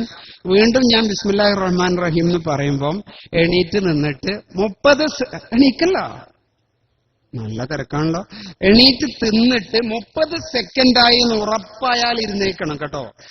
വാച്ചിൽ നോക്കാൻ പാടില്ല, കണ്ണു പൂട്ടണം. ബിസ്മില്ലാഹിർ റഹ്മാൻ റഹീം.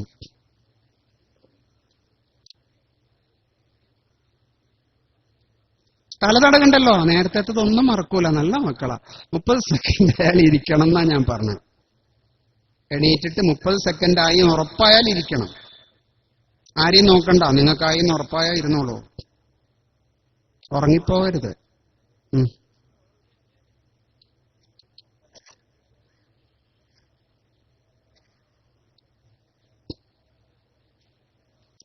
ഭൂരിപക്ഷം ആളുകൾ ഇരുന്നു. ആദ്യം ഇരുന്ന ഇതാണ് നമ്മുടെ സമയത്തിന്റെ ഒരു കഥ. ആദ്യം ഇരുന്ന ആളുകളുടെ 30 സെക്കൻഡ് എന്ന് പറയുന്നത് 12 സെക്കൻഡ് മാത്ര.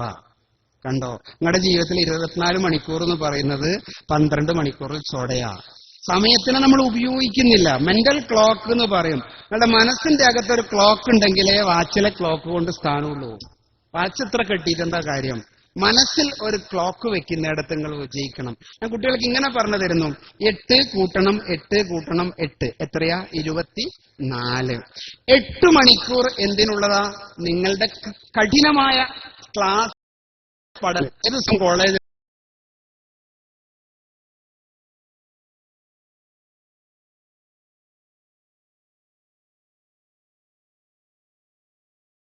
െങ്കിലും പീരിയഡ് പഠനം ഉണ്ടാവും. അടുത്ത 8 മണിക്കൂർ നിങ്ങളുടെ ജീവിതത്തിലെ പക്ഷെ പ്രവർത്തനം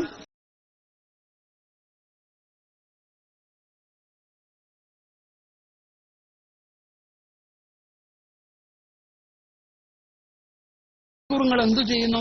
ചോദ്യം മാത്രം കേൾക്കാൻ ഒരൊറ്റ മണിക്കൂറും പോട്ടെ, ഒരൊറ്റ മിനിറ്റ് നിങ്ങൾ ഇത് കുട്ടികൾ എന്ത് പാട് വെറുതെ നമ്മളെ വലിയ ഉണ്ടാവും. ഇന്നെ നിങ്ങളെ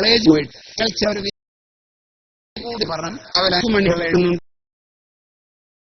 5 മണി 10 മണി നിങ്ങളുടെ അവസരം 5 മണി മുതൽ 10 മണി വരെ അരേ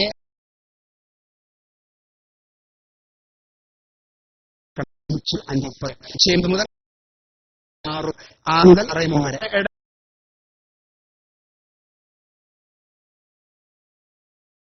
എഴുതുക. അരപ്പൂ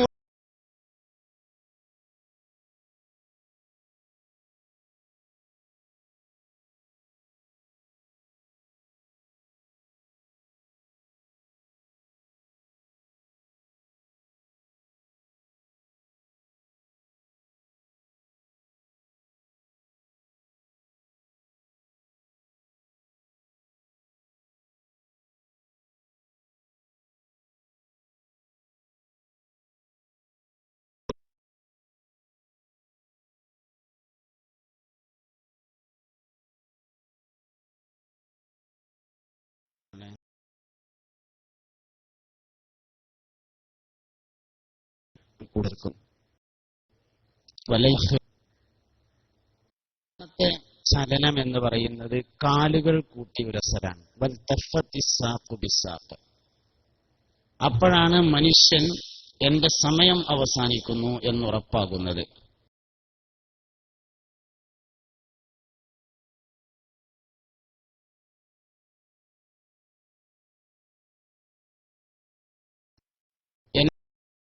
എന്റെ റബ്ബേ, എന്നെ ഒരു അടുത്ത സമയത്തേക്ക് നീ പിന്തിച്ചിട്ട് തന്നാൽ, അടുത്ത സമയം എന്ന് പറയുന്നത് ഒരു സെക്കൻഡാണ്, ഒരു സെക്കൻഡ് സമയത്തേക്ക് എന്നെ നീ പിന്തിച്ചിട്ട് തന്നാൽ ഞാൻ സ്വാലിഹീങ്ങളിൽ ഉൾപ്പെടാം എന്നാണ്. സ്വാലിഹീങ്ങളിൽ ഉൾപ്പെടാനാണ് ഏറ്റവും കൂടുതൽ അധ്വാനമുള്ളതെങ്കിൽ അതിനാവശ്യമുള്ളത് ഒരു സെക്കൻഡാണ് എന്ന് എല്ലാവർക്കും ബോധ്യപ്പെടുന്ന ഒരു രംഗമുണ്ട് എന്നതാണ്. അപ്പോൾ മനുഷ്യ ജീവിതത്തിലെ ഓരോ സെക്കൻഡുകളും പ്രധാനമാണ്. ആ പ്രധാനപ്പെട്ട ഒരു സെക്കൻഡിന് വേണ്ടി എല്ലാ മനുഷ്യനും അവസാനം ചോദിക്കുമെന്ന് ഈ ആയത്ത് നമ്മളെ അറിയിക്കുകയാണ്. അതുകൊണ്ട് ഓരോ സെക്കൻഡുകൾ ഉപയോഗപ്പെടുത്താൻ ശ്രദ്ധിക്കുക എന്നതാണ് ചേർക്കാനുള്ള കാര്യം. വീണ്ടും നമുക്ക് ക്ലാസ് തുടരാം.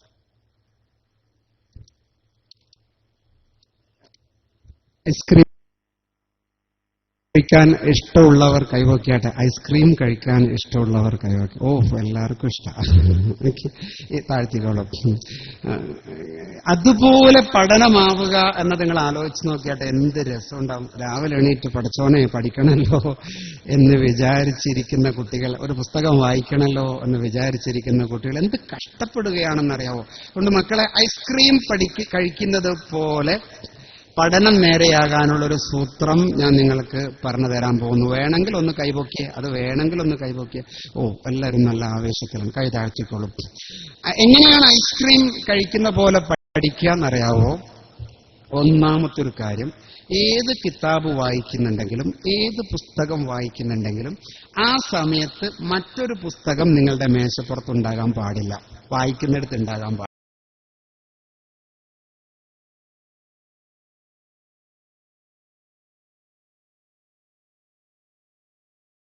പാടില്ല. നമ്മൾ അതിനെല്ലായിടത്തും മുന്നിൽ എന്നിട്ട് ഞാൻ തുടങ്ങിയപ്പോൾ വിചാരിക്കുക അല്ലെങ്കിൽ നിങ്ങൾ ബാഗിൽ ഒളിപ്പിച്ചു വെക്കണം. പഠിക്കുന്ന ഒരു പുസ്തകത്തിന് മാത്രം മുന്നിലിടുക. നിങ്ങളുടെ കടലാസിൽ ഒരു സൂത്രം പറഞ്ഞു തന്നിട്ടുണ്ട്, SQ3R. ഞാനതൊന്നും പെട്ടെന്ന് വിശദീകരിക്കാം. എസ് എന്ന് പറയുന്നത് സർവേ ആണ്. നമ്മളെ സ്ഥലം അളക്കുന്നത് പോലെ പഠിക്കുന്ന ഭാഗത്തിനും നിങ്ങൾ അളവ് വെക്കണം. പഠിക്കാനിരിക്കുന്ന സമയത്ത് തീരുമാനിക്കണം, ഞാൻ 20 മിനിറ്റാ വായിക്കുക, 20-25 മിനിറ്റ് വായിച്ചൊന്ന് എണീറ്റ് നടക്കുന്നത് നല്ലതാണ്, തലച്ചോറ് ഒന്നുകൂടി നേരെയാകാം. ഈ 20 മിനിറ്റ് വായിക്കാൻ ഇത്ര മുതൽ ഇത്ര വരെ വായിക്കുമെന്ന് പേന കൊണ്ടൊരടയാളം വെക്കുന്നതെയാണ് ഒന്നാമത്തെ എസ്, സർവേ എന്ന് പറയുന്നത്. രണ്ടാമത്തത് നിങ്ങൾ എന്ത് ചെയ്യണം എന്ന് പറഞ്ഞാൽ, ചോദ്യങ്ങൾ ഉണ്ടാക്കാൻ വേണ്ടി വായിക്കണം. ഏത് വായനയിലും ചോദ്യം ഉണ്ടാക്കലാണോ വിഷമം, ഉത്തരം കണ്ടെത്തലാണോ വിഷമം? കുട്ടികൾക്കറിയാം, ചോദ്യം ഉണ്ടാക്കലാണ് വിഷമം. അപ്പൊ ചോദ്യങ്ങൾ ഉണ്ടാക്കാൻ വേണ്ടി വായിക്കുക എന്ന് പറയുമ്പം നിങ്ങളുടെ ശ്രദ്ധ മുഴുവനും പഠനത്തിലായിരിക്കും. വായിച്ച മേഖലയിൽ എനിക്ക് എന്തെല്ലാം ചോദ്യങ്ങൾ ഉണ്ടാക്കും, അതിനോട് ചോദിക്കാനുള്ള ചോദ്യങ്ങൾ, എന്നോട് തന്നെ ചോദിക്കാനുള്ള ചോദ്യങ്ങൾ, മറ്റ് കിതാബുകളിൽ നിന്ന് കണ്ടെത്താനുള്ള ചോദ്യങ്ങൾ. QI. പിന്നെ 3R മുന്നിലേക്ക് വരുന്നത്. 3R എന്ന് പറഞ്ഞാൽ ഒന്നാമത്തത് ചോദ്യങ്ങൾക്ക് ഉത്തരം കാണുന്ന വിധത്തിലുള്ള റീഡിംഗ്, വായനയാണ്. രണ്ടാമത്തത് വായിച്ചു കഴിഞ്ഞ് ഒന്ന് കണ്ണടച്ചിട്ട് നിങ്ങൾ ചെയ്യുന്ന റീകോൾ ആണ്. അത് ഓർമ്മയുണ്ടോ ഇല്ലേ? ചില കുഞ്ഞുങ്ങളൊക്കെ ഏറ്റവും നല്ല സമയം ഉപയോഗിക്കും. ഉറങ്ങാൻ നേരത്ത് 10 മിനിറ്റ് ഇന്ന് പഠിച്ചതിനെയൊക്കെ കണ്ണുകൊണ്ട് തുറന്നു നോക്കും. ഓർമ്മയുണ്ടോ ഇല്ലേ? മൂന്നാമത്തെ R എന്ന് പറയുന്നത് റിവ്യൂ. പഠിച്ച കാര്യങ്ങൾ ഒന്ന് റിവ്യൂ ചെയ്യും. ഏറ്റവും നല്ലൊരു ഉപാധി ആരോടെങ്കിലും പറഞ്ഞു കൊടുക്കലാണ്. നിങ്ങൾക്ക് അറിയുന്ന ഒരു കാര്യം നിങ്ങൾ പഠിച്ചു കഴിഞ്ഞാൽ നിങ്ങളുടെ സുഹൃത്തിന്റെ അടുത്ത് പറഞ്ഞു കൊടുത്താൽ അറിവ് ഉറക്കും. SQ3R എന്ന് പറയുന്ന ഫോർമുല നിങ്ങൾ ഉപയോഗിച്ച് നോക്കിയാൽ അൽഹംദുലില്ലാഹ് നിങ്ങളുടെ പഠനം പാൽപ്പായസം പോലെ ആകും. 4 മണിക്കൂർ ഒരു കുട്ടിയുടെ മുന്നിൽ ഉണ്ടെങ്കിൽ 4 മണിക്കൂർ നിങ്ങൾ പഠിക്കാൻ പറ്റില്ല. നിങ്ങൾ 4 മണിക്കൂറിനെ അരമണിക്കൂറിന്റെ കഷ്ണങ്ങളാക്കി മാറ്റി അതിന്റെ ഇടയിൽ 2-3 മിനിറ്റ് നേരം ചെറിയ ഇടവേള കൊടുത്ത് തലച്ചോറിനെ നേരെയാക്കി വേണം നിങ്ങൾ പഠിക്കാൻ. ഇവിടെ ഈ നിൽക്കുന്ന ആളുകൾ സൂചിപ്പിക്കുന്നത് കാര്യമായ എന്തോ ഒരു ദൗത്യം അവർ ചെയ്യാൻ പോകുന്നു എന്നാണ്. എന്ന് പറഞ്ഞാൽ ഈ കുട്ടികളുടെ കയ്യിൽ ഭക്ഷണം എത്തിക്കാനുള്ള ഏറ്റവും ക്രമബദ്ധമായ, ഏറ്റവും ക്രമത്തിലുള്ള ഒരു പരിപാടിയാണ് നടക്കാൻ പോകുന്നത്. എനിക്ക് ഒരു തവണ കൂടി നിങ്ങളുടെ മുന്നിലേക്ക് വരാൻ അവസരം കിട്ടുമെന്ന് ഞാൻ വിചാരിക്കുന്നു. കൂടുതൽ സംസാരിക്കുന്നതിന് വേണ്ടി വീണ്ടും സാലിം ഫൈസി നിങ്ങളുടെ മുന്നിലേക്ക് വരുന്നു. ശ്രദ്ധിക്കുക, കഴിഞ്ഞ വർഷം ഇറങ്ങിയ ഫൈലുമാരുടെ പ്രത്യേക ശ്രദ്ധയ്ക്ക് സാക്ഷിപത്രവുമായിക്കൊണ്ട് ഷെയ്ഖുന AP ഉസ്താദിനെ സമീപിക്കണമെന്ന് ഉസ്താദ് അറിയിക്കുന്നു. വിദ്യാർത്ഥികളെ, വിശുദ്ധ ഖുർആൻ ആരംഭിക്കുന്നത് തന്നെ ഇഖ്റ ബിസ്മി റബ്ബിക എന്ന് പറഞ്ഞുകൊണ്ടാണ്. എല്ലാം വായിക്കുക എന്നതിനപ്പുറം നിന്റെ റബ്ബിന്റെ നാമത്തിൽ വായിക്കുക എന്നാണ്. അതിൽ 2 സന്ദേശങ്ങളുണ്ട്. ഒന്ന് വായിക്കാനുള്ള സന്ദേശവും ഒന്ന് എന്തു വായിക്കണം എന്ന സന്ദേശവും. ഒരു വിഷയത്തെ നമുക്ക് പഠിക്കാനും വായിക്കാനും മനനം ചെയ്യാനും റീകോൾ ചെയ്യാനും കഴിയണമെങ്കിൽ ഇതെന്തിനു വേണ്ടി എന്ന് തീരുമാനിക്കപ്പെടണം. അപ്പോഴാണ് വിജ്ഞാനം കൊണ്ട് റിളല്ലാഹി എന്ന് പറയുന്ന അള്ളാഹുവിന്റെ തൃപ്തിയെ ലക്ഷ്യമാക്കുമ്പോഴാണ് അത് നാഫിയായ ഇൽമായി മാറുന്നത്. ഉപകാരപ്രദമായ അറിവ്, ഉപദ്രവം ചെയ്യുന്ന അറിവ്, ഇങ്ങനെ അറിവ് 2 ഇല്ല. ഒരേ വിജ്ഞാനം തന്നെ ചില ആളുകളുടെ കയ്യിലെത്തിയാൽ ഉപകാരമുള്ളതാകും, മറ്റു ചില ആളുകളുടെ കൈകളിലെത്തിയാൽ അത് ഉപദ്രവമുള്ളതാവും. നമ്മളൊക്കെ ഖുർആൻ പഠിച്ചപ്പോ 5 വഖ്ത് നിസ്കാരമുണ്ടെന്ന് കിട്ടി. എന്നാൽ ചില ആളുകൾ ഖുർആൻ പഠിച്ചപ്പോ 3 വഖ്ത് നിസ്കാരമാണെന്നാണ് കിട്ടിയത്. 2 കൂട്ടരും പഠിച്ചത് ഖുർആനാണ്. ഇങ്ങനെ സിഹിർ പണി ഏറ്റവും നന്നായി പഠിച്ചത് ഹുജ്ജത്തുൽ ഇസ്ലാം അബൂ ഹാമിദുൽ ഗസാലി റളിയല്ലാഹു അൻഹു ആണ്. മഹാനവറുകൾ അത് പഠിച്ചതുകൊണ്ടാണ് നമുക്കൊക്കെ അതിൽ നിന്ന് രക്ഷപ്പെടാൻ കഴിഞ്ഞത്. അപ്പോൾ അത് നാഫിയായ ഇൽമായി. ഒരാൾ MBBS കഴിഞ്ഞപ്പോ നാട്ടുകാർക്കൊക്കെ ഖിദ്മത്ത് ചെയ്യണമെന്നാണ് മൂപ്പർക്ക് മനസ്സിലായത്. അപ്പൊ അത് നാഫിയായ ഇൽമായി. വേറൊരാൾ MBBS കഴിഞ്ഞപ്പോ കിഡ്നി എങ്ങനെ കച്ചവടാക്കാന്നാ മനസ്സിലായത്. അപ്പോൾ അത് ളാറായ ഇൽമായി.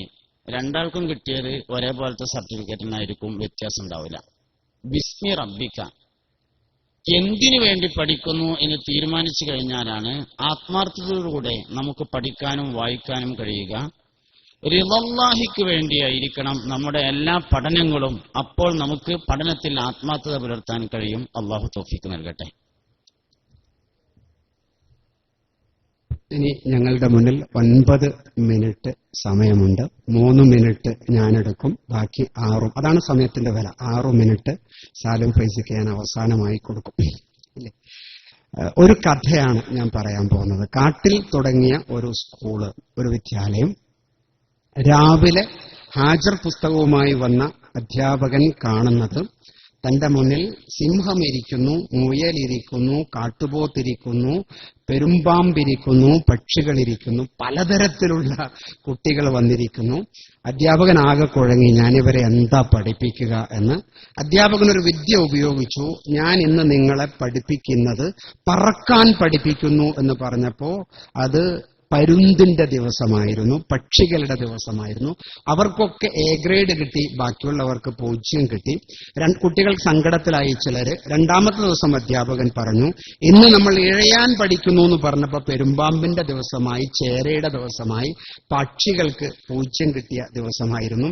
ഇന്ന് ഞാൻ മരം കയറാൻ പഠിപ്പിക്കുന്നു എന്ന് പറഞ്ഞപ്പോൾ അന്ന് കുരങ്ങന്റെ ദിവസമായിരുന്നു, ഓന്തിന്റെ ദിവസമായിരുന്നു, ബാക്കിയുള്ളവർക്ക് 0 കിട്ടിയ ദിവസം. ഇന്ന് ഞാൻ നീന്തൽ പഠിപ്പിക്കുന്നു എന്ന് പറഞ്ഞപ്പോ ആമയുടെയും നമ്മുടെ മുതലയുടെയും ദിവസമായിരുന്നു. 5ാമത് ഞാൻ നിങ്ങളെ ഓടാൻ പഠിപ്പിക്കുന്നു എന്ന് പറഞ്ഞപ്പോഴാണ് സിംഹത്തിനും നരിക്കും പുലിക്കും നമ്മുടെ മുയലിനൊക്കെ ശ്വാസം നേരെ വീണത്. അവർക്കൊന്ന് എ ഗ്രേഡ് കിട്ടുന്നു. നോക്കിയേ നിങ്ങൾ, വ്യത്യസ്തങ്ങളായ ദിവസങ്ങളിലാണ് വ്യത്യസ്തങ്ങളായി എന്തെങ്കിലും ചെയ്യാൻ പറ്റുക. നമ്മുടെ ഈ കൂട്ടത്തിൽ വന്നിരിക്കുന്ന 3000 ചില്ലാനം കുട്ടികളും എല്ലാറ്റിനും പറ്റിയവരല്ല. ചിന്തിക്കാൻ പറ്റുന്ന കുട്ടികളുണ്ട്, എഴുതാൻ പറ്റുന്ന കുട്ടികളുണ്ട്, സംസാരിക്കാൻ പറ്റുന്ന കുട്ടികളുണ്ട്, വേഗത്തിൽ പഠിക്കുന്ന കുട്ടികളുണ്ട്, മെല്ലെ പഠിക്കുന്ന കുട്ടികളുണ്ട്, പുതിയ അറിവുകളെ സൃഷ്ടിക്കാൻ പറ്റുന്ന കുട്ടികളുണ്ട്. മക്കളെ, നിങ്ങളോട് പറയുന്നത്, ജന്മന അല്ലാഹു സുബ്ഹാനഹു വ തആല നിങ്ങൾക്ക് തന്ന ജന്മന കിട്ടിയ ആറ്റിറ്റ്യൂഡുണ്ട്, അഭിരുചിയുണ്ട്. അതെന്താണെന്ന് തിരിച്ചറിയുക. നിങ്ങൾ ഓതി പഠിക്കുന്ന കിതാബിന്റെ കൂട്ടത്തിൽ, വായിക്കുന്ന പുസ്തകത്തിന്റെ കൂട്ടത്തിൽ നിങ്ങൾക്ക് ഒരു കഴിവ് അല്ലെങ്കിൽ 2 കഴിവ് ഏറ്റവും മികച്ചതുണ്ടാകും. ആ കഴിവിനെ വളർത്തിക്കൊണ്ടുവരുന്നതിന് വേണ്ടി മതപരമായി എന്ന് സാലിം ഫൈസി പറഞ്ഞതുപോലെ അള്ളാഹുവിന്റെ വജ്ഹ് മുന്നിൽ കണ്ടുകൊണ്ട് അതിനെ ഉയർത്തിക്കൊണ്ടുവരാൻ ഈ എന്റെ വിദ്യാലയ ജീവിതത്തിൽ സാധിക്കണമെന്ന് വിശ്വസിക്കുക. അത് സമൂഹത്തിന് വേണ്ടി ഉപയോഗപ്പെടുത്തുക. നിങ്ങളെ കാണാൻ പറ്റിയതിൽ വലിയ സന്തോഷമുണ്ട്. നിങ്ങളോട് ദുആ കൊണ്ട് വസിയത്ത് ചെയ്യുന്നു. അള്ളാഹു അനുഗ്രഹിക്കുമാറാകട്ടെ. വആഖിറു ദഅവതി അൽഹംദുലില്ലാഹി റബ്ബിൽ ആലമീൻ. അസ്സലാമു അലൈക്കും വറഹ്മത്തുള്ളാഹി വബറകാതുഹു. ഒരൽപ്പം ഭയവും ഇനിയൊരൽപ്പം ആശയുമൊക്കെ വിദ്യാർത്ഥികളുടെ ആധ്യാത്മിക രംഗത്തും ആവശ്യമാണ്. ഭയപ്പെടാനുള്ള ഏറ്റവും വലുത് നരകവും ആശിക്കാനുള്ള ഏറ്റവും വലുത് സ്വർഗവും തന്നെയാണ്.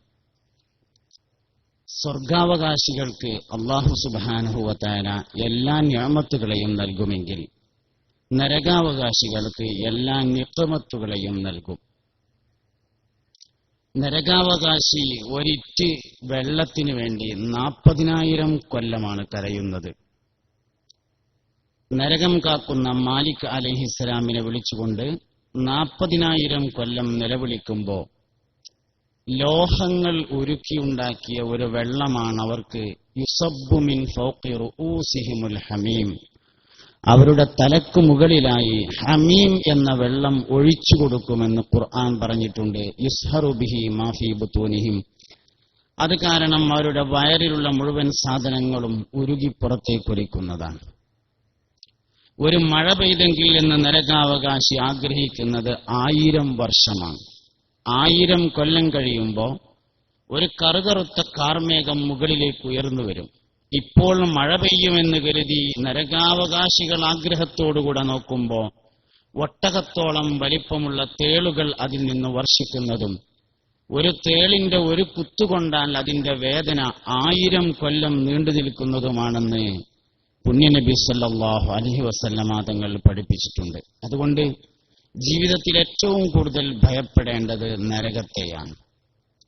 എന്നാൽ ജീവിതത്തിൽ ഏറ്റവും കൂടുതലായി ഒരു മനുഷ്യൻ ആശിക്കേണ്ടത് സ്വർഗത്തെയാണ്.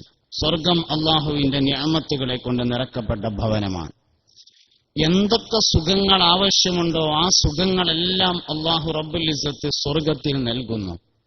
മുമ്പ് കാലത്ത് ആഗ്രഹിച്ച് മറന്നുപോയ കാര്യങ്ങളൊക്കെ ഓർമ്മപ്പെടുത്തി അള്ളാഹു തആല നൽകുന്ന അവന്റെ നിഅമത്തിന്റെ ഭവനമാണ് സ്വർഗം എന്ന് പറയുന്നത്. റബീഉൽ അവ്വൽ മാസത്തിന്റെ അവസാന ഭാഗത്ത് സ്വർഗത്തിലേക്ക് കടക്കുന്നതിന് മുമ്പ് ഒരു കാര്യം ഞാൻ ഓർമ്മപ്പെടുത്തുന്നു. വാപ്പാര് ഉമ്മാര് മക്കളെ മഹ്ശറയിൽ വെച്ച് തിരിഞ്ഞു നോക്കുന്നത് സിറാത്ത് പാലം കടന്നതിന്റെ ശേഷമാണ്. മക്കൾ മാതാപിതാക്കളെ തിരിഞ്ഞു നോക്കുന്നത് സിറാത്ത് പാലം കടന്നതിന്റെ ശേഷമാണ്. എന്നാൽ സിറാത്ത് പാലം കടക്കുന്നതിന് മുമ്പായി മനുഷ്യരെ തിരിഞ്ഞു നോക്കുന്ന ഒരേ മനുഷ്യൻ മാത്രമേ ഉണ്ടാകൂ. അത് മുഹമ്മദ് നബി സല്ലല്ലാഹു അലൈഹി വസല്ലമ തങ്ങളാണ്. ഒരിക്കൽ ഒരു സഹാബി വര്യൻ വന്നിട്ട് അള്ളാഹുവിന്റെ റസൂലിനോട് ചോദിച്ചു, പുണ്യ നബിയെ, എനിക്ക് മഹ്ശറയിൽ വെച്ച് നിങ്ങളെ കാണണം നബിയെ, അതിന് ഞാൻ എവിടെയാണ് അന്വേഷിക്കേണ്ടത്? അള്ളാഹുവിന്റെ റസൂല് പറഞ്ഞു, ഞാൻ നന്മതിന്മകൾ എഴുതിയ ഏടുകൾ വിതരണം ചെയ്യുന്ന സ്ഥലത്തുണ്ടാകും, അവിടെ നീ എന്നെ അന്വേഷിക്കണം. ആ സ്വഹാബി വര്യൻ ചോദിച്ചു, അള്ളാഹുവിന്റെ റസൂലെ, നന്മതിന്മകൾ എഴുതിയ ഏടുകൾ വിതരണം ചെയ്യുന്ന സ്ഥലത്ത് നിങ്ങളെ ഞാൻ കണ്ടില്ലെങ്കിൽ എവിടെയാണ് അന്വേഷിക്കേണ്ടത്? അത് തൂക്കുന്ന മീസാൻ എന്ന തുലാസിന്റെ അടുത്തുണ്ടാകും. പുണ്യനബിയെ, അവിടെയും ഞാൻ നിങ്ങളെ കണ്ടില്ലെങ്കിൽ എവിടെയാണ് അന്വേഷിക്കേണ്ടത്? ഞാൻ ഹൗദുൽ കൗസറിന്റെ സമീപത്തുണ്ടാകും. അള്ളാഹുവിന്റെ റസൂലെ, എനിക്ക് മഹ്ശറയിൽ വെച്ച് നിങ്ങളെ കാണാതിരിക്കാൻ കഴിയില്ല നബിയെ, അതുകൊണ്ട് ഞാൻ എവിടെയാണ് അന്വേഷിക്കേണ്ടതെന്ന് ചോദിച്ചപ്പോ അള്ളാഹുവിന്റെ റസൂല് മുഹമ്മദ് മുസ്തഫ സല്ലല്ലാഹു അലൈഹി വസല്ലമ തങ്ങൾ പറഞ്ഞു, സഹാബ, സിറാത്ത് പാലത്തിന്റെ അടുക്കൽ വെച്ച് നിങ്ങൾ എന്നെ കാണാതിരിക്കില്ല സഹാബ. അവസാനത്തെ മനുഷ്യനും സിറാത്ത് പാലം കടന്നു പോകുന്നത് വരെ അല്ലാഹുമ്മ സല്ലിം സല്ലിം, അല്ലാഹുവേ അവനെ രക്ഷപ്പെടുത്തണേ, അവനെ രക്ഷപ്പെടുത്തണേ എന്ന് പറഞ്ഞുകൊണ്ട് കാത്തു നിൽക്കുന്ന അള്ളാഹുവിന്റെ റസൂല് മുഹമ്മദ് മുസ്തഫ സല്ലല്ലാഹു അലൈഹി വസല്ലം. അങ്ങനെ സിറാത്ത് പാലം കടന്ന് നമ്മളെല്ലാവരും സ്വർഗത്തിലെത്തിയാൽ ഒരു സഹാബി ചോദിച്ചു, അള്ളാഹുവിന്റെ റസൂലെ, സ്വർഗത്തിൽ പാട്ടുണ്ടാവുമോ എന്ന് ചോദിച്ചു. സ്വർഗത്തിൽ പാട്ടുണ്ടാകുമോ നബിയെ? അഫിൽ ജന്നത്തി സമാഉൻ യാ റസൂലല്ലാഹ്, അള്ളാഹുവിന്റെ റസൂലെ, സ്വർഗത്തിൽ പാട്ടുണ്ടോ എന്നൊരാൾ ചോദിച്ചപ്പോ പുണ്യനബി പറഞ്ഞു, ഫിൽ ജന്നത്തി സമാ, സ്വർഗത്തിൽ പാട്ടുണ്ട്. കുറേ പാട്ടുകളെ വിശദീകരിച്ചു. എല്ലാവരും സ്വർഗത്തിലെത്തിയതിനു ശേഷം അല്ലാഹു തആല മലക്കുകളോട് പ്രകാശത്തിന്റെ ഒരു മിമ്പർ കൊണ്ടുവരാൻ പറയുമെന്നാണ് ഒരു സ്റ്റേജ്. ആ സ്റ്റേജിൽ ദാവൂദ് നബി അലൈഹി ഇസ്ലാമിനെ കയറ്റി നിർത്തും. ശബ്ദം മുഅ്ജിസത്തായി നൽകിയ ആളാണ് സയ്യിദുനാ ദാവൂദ് അലൈഹിസ്സലാം. അർറഹ്മാനു അല്ലമൽ ഖുർആൻ ഖലഖൽ ഇൻസാന അല്ലമഹുൽ ബയാൻ എന്നിങ്ങനെ ഈണത്തിലോതുമ്പോ അത് കേട്ട് സ്വർഗമാകെ ഇളകി മറിയുന്നതാണെന്ന് ഷഫീഉൽ വറ ത്വാഹ റസൂലുള്ളാഹി. നിങ്ങൾ സ്വർഗം ചോദിക്കുമ്പോ ഫിർദൗസ് തന്നെ ചോദിക്കണേ എന്ന് പുണ്യനബി. സ്വർഗത്തിന് 100 ദറജകളാണുള്ളത്. അതിലേറ്റവും ഉന്നതമായ ദറജ പുണ്യനബി ഇരിക്കുന്ന ദറജയാണ് ജന്നത്തുൽ ഫിർദൗസ് എന്ന് പറയുന്നത്. അതുകൊണ്ട് സ്വർഗം ചോദിക്കുമ്പോ സ്വർഗത്തിന്റെ മൂലയിൽ എവിടെയെങ്കിലും ഒരു സ്ഥലം തരണേ എന്ന് ചോദിക്കരുത് എന്നാ. സ്വർഗത്തിലെ ഏറ്റവും ഉന്നതമായ ഫിർദൗസ് തന്നെ ചോദിക്കണമെന്നാ. അള്ളാഹു ഫിർദൗസിൽ നമ്മളെ ഒരുമിച്ച് കൂട്ടിത്തരട്ടെ. ഞങ്ങളുടെ ഈ സെഷൻ അവസാനിപ്പിക്കുന്നത് ബഹുമാനപ്പെട്ട തഴവയുടെ 2 വരി പാട്ടോടുകൂടിയാണ്. മണിയില്ല റബ്ബേ വാങ്ങുവാനാ വീട്, കൊതിയുണ്ട് വല്ലാതപ്പോഴും അതിനോട്, അതിലേക്ക് നീയൊരു പാസ് ദാഹന്നാനേ, അത് നിന്റെ പക്കൽ മാത്രമാതയ്യാനേ, സൗജന്യമായി നീ ഇത് കബൂൽ ചെയ്യണമേ, ഇത് സാലിഹാത്തിൽ സയ്യിദി ചേർക്കണമേ, ഗുണം ചെയ്യണേ നബിക്കെപ്പോഴും നീ കോനേ, അസ്ഹാബിനും പിന്നാലിനും റഹ്മാനേ. അസ്സലാമു അലൈക്കും.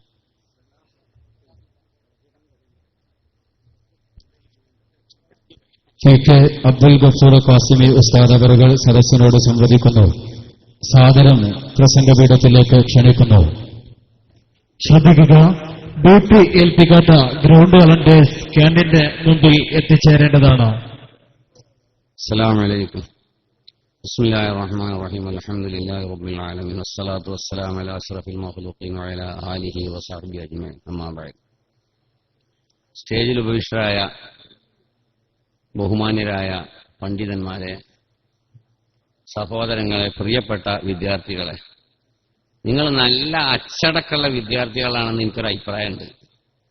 3 മണിക്കൂറായി നിങ്ങൾ ഇരിക്കണ്. അൽഹംദുലില്ലാ, ഞങ്ങളെ ഉസ്താദുമാരൊക്കെ നിങ്ങൾക്ക് നല്ല സ്റ്റഡി തന്നിട്ടുണ്ട്. അപ്പൊ അതുകൊണ്ട് അത് പറഞ്ഞ് നിങ്ങളെ കുട്ടിയിലാക്കിയിട്ട് 1 മണിക്കൂർ ഇരുത്തണമെന്നല്ല, വളരെ കുറഞ്ഞ നേരം മാത്രമേ ഞാൻ സംസാരിക്കുള്ളൂ. കാരണം അറിയാം, സമയം അറിയാം. ഭക്ഷണത്തിന്റെ സമയമായിരിക്കുകയാണ്. അപ്പൊ അൽഹംദുലില്ലാ, അതങ്ങനെ വാങ്ങുക, അതങ്ങനെ വന്നോളും. നിങ്ങളിവിടെ ഒരുപാട് വിഭവങ്ങൾ നിങ്ങൾക്ക് കിട്ടി. ഇന്ന് 10 മണി മുതലേ എന്തെല്ലാം വിഭവങ്ങൾ അങ്ങ് കിട്ടിയിരിക്കണമെന്നറിയോ? ഹൈക്കോടതി ജഡ്ജി നിങ്ങളുടെ മുമ്പിൽ വന്ന് സംസാരിച്ചു. കാലിക്കറ്റ് യൂണിവേഴ്സിറ്റിയുടെ വീസി നിങ്ങളുടെ മുമ്പിൽ വന്ന് സംസാരിച്ചു. ഇവിടത്തെ മന്ത്രി മുനീർ സാഹിബ് നിങ്ങളുടെ മുമ്പിൽ സംസാരിച്ചു. വളരെ അട്രാക്റ്റീവായ ഒരു ക്ലാസ് 2 ആളെ കഥാപ്രസംഗ രൂപത്തിൽ അതും അവതരിപ്പിച്ചു. അപ്പൊ നോക്കുങ്ങൾ, എന്തൊരു ഭാഗ്യന്മാർ. എനിക്ക് സത്യത്തിൽ ഇപ്പൊ നിങ്ങളോട് ഭയങ്കര അസൂയ തോന്നുന്നത്. ഈ ചെറിയ കുട്ടികളോട് ഭയങ്കര അസൂയ. എന്താന്ന് പറഞ്ഞാല്, പടച്ചോനെ, എന്റെ കുട്ടിക്കാലത്തൊന്നും ഇങ്ങനെ ഒരു അവസരം ഉണ്ടായില്ലോ. ഉണ്ടായിരുന്നെങ്കിൽ നമ്മളൊക്കെ എങ്ങനെ മാത്രം നമ്മുടെ സമയം ഉപയോഗപ്പെടുത്തുമായിരുന്നു എന്ന ചിന്തയാണ്. അൽഹംദുലില്ലാ, വളരെ സൗകര്യപ്രദമായ ഒരു അവസ്ഥയാണ് ഇന്ന് ഈ ജൂനിയർ കോളേജുകളിലൂടെയൊക്കെ സംജാതമായിരിക്കുന്നത്. എല്ലാ വിഭവങ്ങളും, അതോടൊപ്പം തന്നെ കയ്യിൽ ഭക്ഷണം. നമ്മളൊക്കെ കുട്ടിക്കാലത്ത് 15 വയസ്സ് വരെ മുതൽക്ക് ഇവിടെ പട്ടിക്കാട് വരുന്നുണ്ട്. പക്ഷെ നമ്മളന്ന് ചെയ്തീന് എന്താന്ന് പറഞ്ഞാൽ, ബത്തക്ക വെള്ളവും ഈ മങ്കുയിലൊക്കെ ഉണ്ടാകുന്ന കച്ചറ വെള്ളം കൊണ്ടുണ്ടാക്കിയ കുലാവി അതൊക്കെ കുടിച്ചുകാണ്ട് സമയം ഒപ്പിക്കല. നിങ്ങൾക്കിപ്പോ നിങ്ങളുടെ മുമ്പിൽ നല്ല സ്വാദിഷ്ടമായ ബിരിയാണി. എന്തൊരു മാറ്റമാണ് ഈ കാലത്തിനുണ്ടായത്. ആ കാലത്തിന്റെ മാറ്റത്തിനനുസരിച്ചുകൊണ്ട് നിങ്ങൾ മാറണം. ഇവിടെ ഒരുപാട് വിഷയങ്ങൾ അധികരിച്ച് സംസാരിച്ചു. നമ്മളുടെ വിഭവങ്ങൾ നന്നാക്കണം. ഭക്ഷണം നന്നായപ്പോ എല്ലാവർക്കും നല്ല ഇഷ്ടം ഉണ്ടാവുമല്ലോ. എന്നതുപോലെ നാം എന്താണ്, നമ്മുടെ ഐഡന്റിഫിക്കേഷൻ എന്താണ് എന്ന കാര്യം ഒന്ന് മനസ്സിലാക്കണം. നമ്മുടെ വിദ്യാഭ്യാസം എന്താണ് എന്നതും കൂടി മനസ്സിലാക്കണം. നമ്മളൊക്കെ ഇന്ന് സമന്വയം എന്നിങ്ങനെ ആ ഭാഷ പറഞ്ഞ് കാട് കയറി അവസാനം ദീനി വിദ്യാഭ്യാസം എന്നത് ഒരു സൈഡാക്കി മാത്രം മാറ്റിയിരിക്കുകയാണ്. നാം വളരെ മനസ്സിലാക്കേണ്ട ഒരു കാര്യമുണ്ട്. നമ്മുടെ ശരീരത്തിന് എന്തെങ്കിലും തകരാറ് സംഭവിച്ചാൽ, ബ്ലഡ് പരിശോധിച്ചു കഴിഞ്ഞാൽ അപ്പ അറിയും കൊളസ്ട്രോൾ ഇത്ര ഉണ്ട്. എത്ര പെട്ടെന്ന് അറിയോ? ഷുഗർ എത്ര പെട്ടെന്ന് അറിയുന്നറിയോ? ഒരു ദിവസം ഞാൻ ആകെ ബോധം കെട്ട് പോകാൻ പോയി. എന്താ സംഭവം എന്ന് പറഞ്ഞാല്, ഒരു 5-8 പൂവമ്പഴം ഒന്നായിട്ട് നിന്നുകാണ്ട് ഉടനെ ഒരു മെഡിക്കൽ ക്യാമ്പ് ഉണ്ടായിരുന്നു. അവിടെ പരിശോധിച്ചു. അപ്പൊ തന്നെ അവർ പറഞ്ഞു, ഇപ്പൊ നിങ്ങൾ പരിശോധിക്കണം, കുറച്ച് കഴിഞ്ഞിട്ട് മതി. അപ്പൊ 300 മേലുണ്ട്. അന്ന് ഷുഗർ തന്നെ ഇല്ല. അപ്പൊ എന്താ സംഭവം എന്ന് പറഞ്ഞാൽ, 10 മിനിറ്റ് കൊണ്ട് നമ്മുടെ ശരീരത്തിൽ ഇതിന്റെ എഫക്ഷൻസ് ആകെ വരികയാണ്, ഇതിന്റെ ആക്ഷൻസ് ആകെ വരികയാണ്. അപ്പൊ ഇതൊക്കെ പരിശോധിച്ചറിയാനുള്ള സംവിധാനമുണ്ട്. യൂറിക് ആസിഡിന്റെ സംവിധാനമുണ്ട്. നമ്മുടെ ശരീരത്തിലുള്ള ഓരോ ബോഡിയുടെ സ്കാനിങ് നടത്തിയാൽ അതിന്റെ ഗോപ്യമായ എവിടേക്കാണ് സ്ട്രോക്ക് വരാനിരിക്കുന്നതൊക്കെ കണ്ടുപിടിക്കാൻ പറ്റും. പക്ഷെ ഇവിടെ കണ്ടുപിടിക്കാൻ പറ്റാത്ത ഒരു സംഗതിയുണ്ട്. അതാണ് നമ്മൾ കണ്ടുപിടിക്കേണ്ടത്. അതിനു വേണ്ടിയാണ് നമ്മൾ ഇറങ്ങിത്തിരിഞ്ഞിരിക്കുന്നത്. നമ്മൾ വൈദ്യശാസ്ത്രം അതൊന്നുമല്ല പഠിക്കണം, മതഭാഗമാണ്. അതെന്താന്ന് പറഞ്ഞാല്, ഉജുബ്, കിബിർ, റിയാ, സുംഅത്ത്, ഇങ്ങനെ അങ്ങോട്ട് തുടങ്ങിയിട്ട് ഹസദ് തുടങ്ങിയ ഒരുപാട് ദുർഗുണങ്ങളുണ്ട്. ആ ദുർഗുണങ്ങളെ വിഭാവനം ചെയ്യലാണ് നമ്മുടെ ഈ വിദ്യാഭ്യാസത്തിന്റെ പരമമായ ഒരു ലക്ഷ്യം. ആ ലക്ഷ്യം നമ്മൾക്ക് പൂവണിയാൻ കഴിഞ്ഞിട്ടുണ്ടോ എങ്കിൽ നമ്മുടെ വിദ്യാഭ്യാസം 100% മതിയോ. നല്ലപോലെ വല്ല ലാബോറട്ടറിയിലൊക്കെ കിബറും ഹസദും റിയാവും സുമ്മത്തും റുജുബൊക്കെ പരിശോധിക്കണ വല്ല ലാബും തുടങ്ങുകയാണെങ്കിൽ റഹ്മാനായ റബ്ബെ നമ്മളൊക്കെ ബോധം കെട്ട് അപ്പൊ തന്നെ വീണുപോകും. കാരണം ഒരാള് ലാബിൽ പോയിട്ട് പരിശോധിക്കുക, ഷുഗർ എത്ര 410, എന്താ റഹ്മാനെ, കൊളസ്ട്രോളോ 296. ഇങ്ങനെ ഓരോന്നും ഇങ്ങോട്ട് കാണുമ്പോൾ അപ്പൊ തന്നെ ഇപ്പൊ അടുത്ത് നമ്മളെ ഒരു സഹോദരൻ, അയാൾക്ക് അപ്പൻഡിക്സ് ആയിട്ട് പെട്ടെന്ന് മരിച്ചു.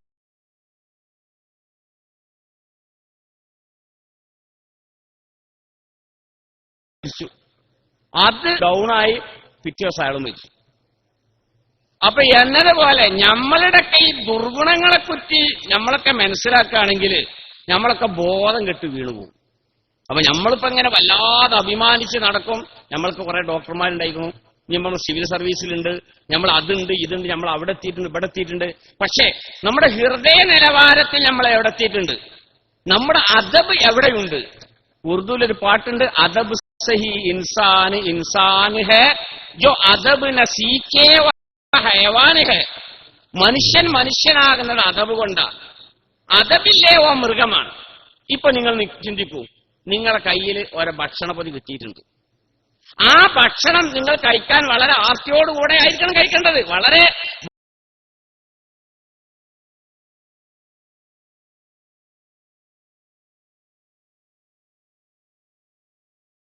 ഭക്ഷണം ഉണ്ടത്.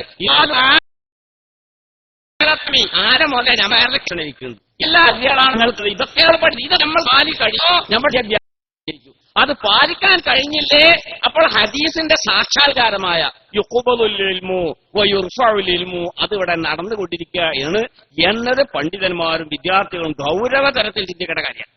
ഇപ്പൊ ഭക്ഷണത്തിന്റെ മര്യാദകൾ തൽക്കാലം ഇവിടെ നിങ്ങൾക്ക് എല്ലാ മര്യാദയും പാലിക്കാൻ കഴിഞ്ഞോളം എന്നില്ല. എങ്കിൽ പോലും ഞാൻ പറയാണ്, നിങ്ങൾക്കൊക്കെ അറിയാവുന്ന ഒരു കാര്യമാണ്, വലത് കൈകൊണ്ടേ ഭക്ഷണം കഴിക്കാവൂ. വലത് ഇടത് ഒരു നിലക്കും കൂട്ടാൻ പാടില്ല. ഇടതുപക്ഷം എന്ന് പറഞ്ഞാൽ അള്ളാഹ് ഇഷ്ടപ്പെടുന്ന എന്ന് പറഞ്ഞ ഇടതുപക്ഷം എന്ന് പറഞ്ഞാൽ മഹാമോശ. അപ്പൊ അതുകൊണ്ട് ഇടത് റസൂലുള്ളാഹി സ്വല്ലല്ലാഹു അലൈഹി വസല്ലം ഒരു കാര്യത്തിൽ ഇടത് ഇഷ്ടപ്പെട്ടിരുന്നില്ല.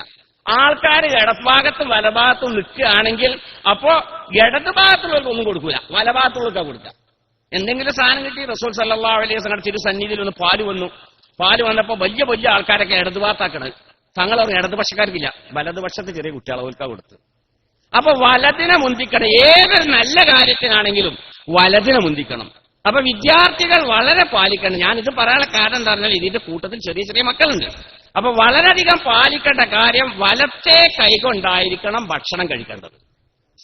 കഴിക്കുമ്പോൾ നല്ല നിങ്ങൾ നെഹ്വുൽ വാളിയിലൊക്കെ ഓതുമ്പോ അജിതിൽ മുള്ളുക, നന്നായി ചവച്ചരച്ച് തിന്നണം, നന്നായി ചവക്കണം. എന്താ കാരണം എന്നറിയോ? നമ്മുടെ ഈ ഉമിനീര് എന്ന് പറഞ്ഞ സാധനം ഉണ്ടല്ലോ, അതൊരു വല്ലാത്ത അമ്ലങ്ങൾ അതിലടങ്ങിയിട്ടുണ്ട്. അതിലുപരിയായി നമ്മുടെ കൈയുണ്ടല്ലോ, ആ കയ്യിൽ വളരെയധികം ബാക്ടീരിയകളൊക്കെ ഉണ്ട്.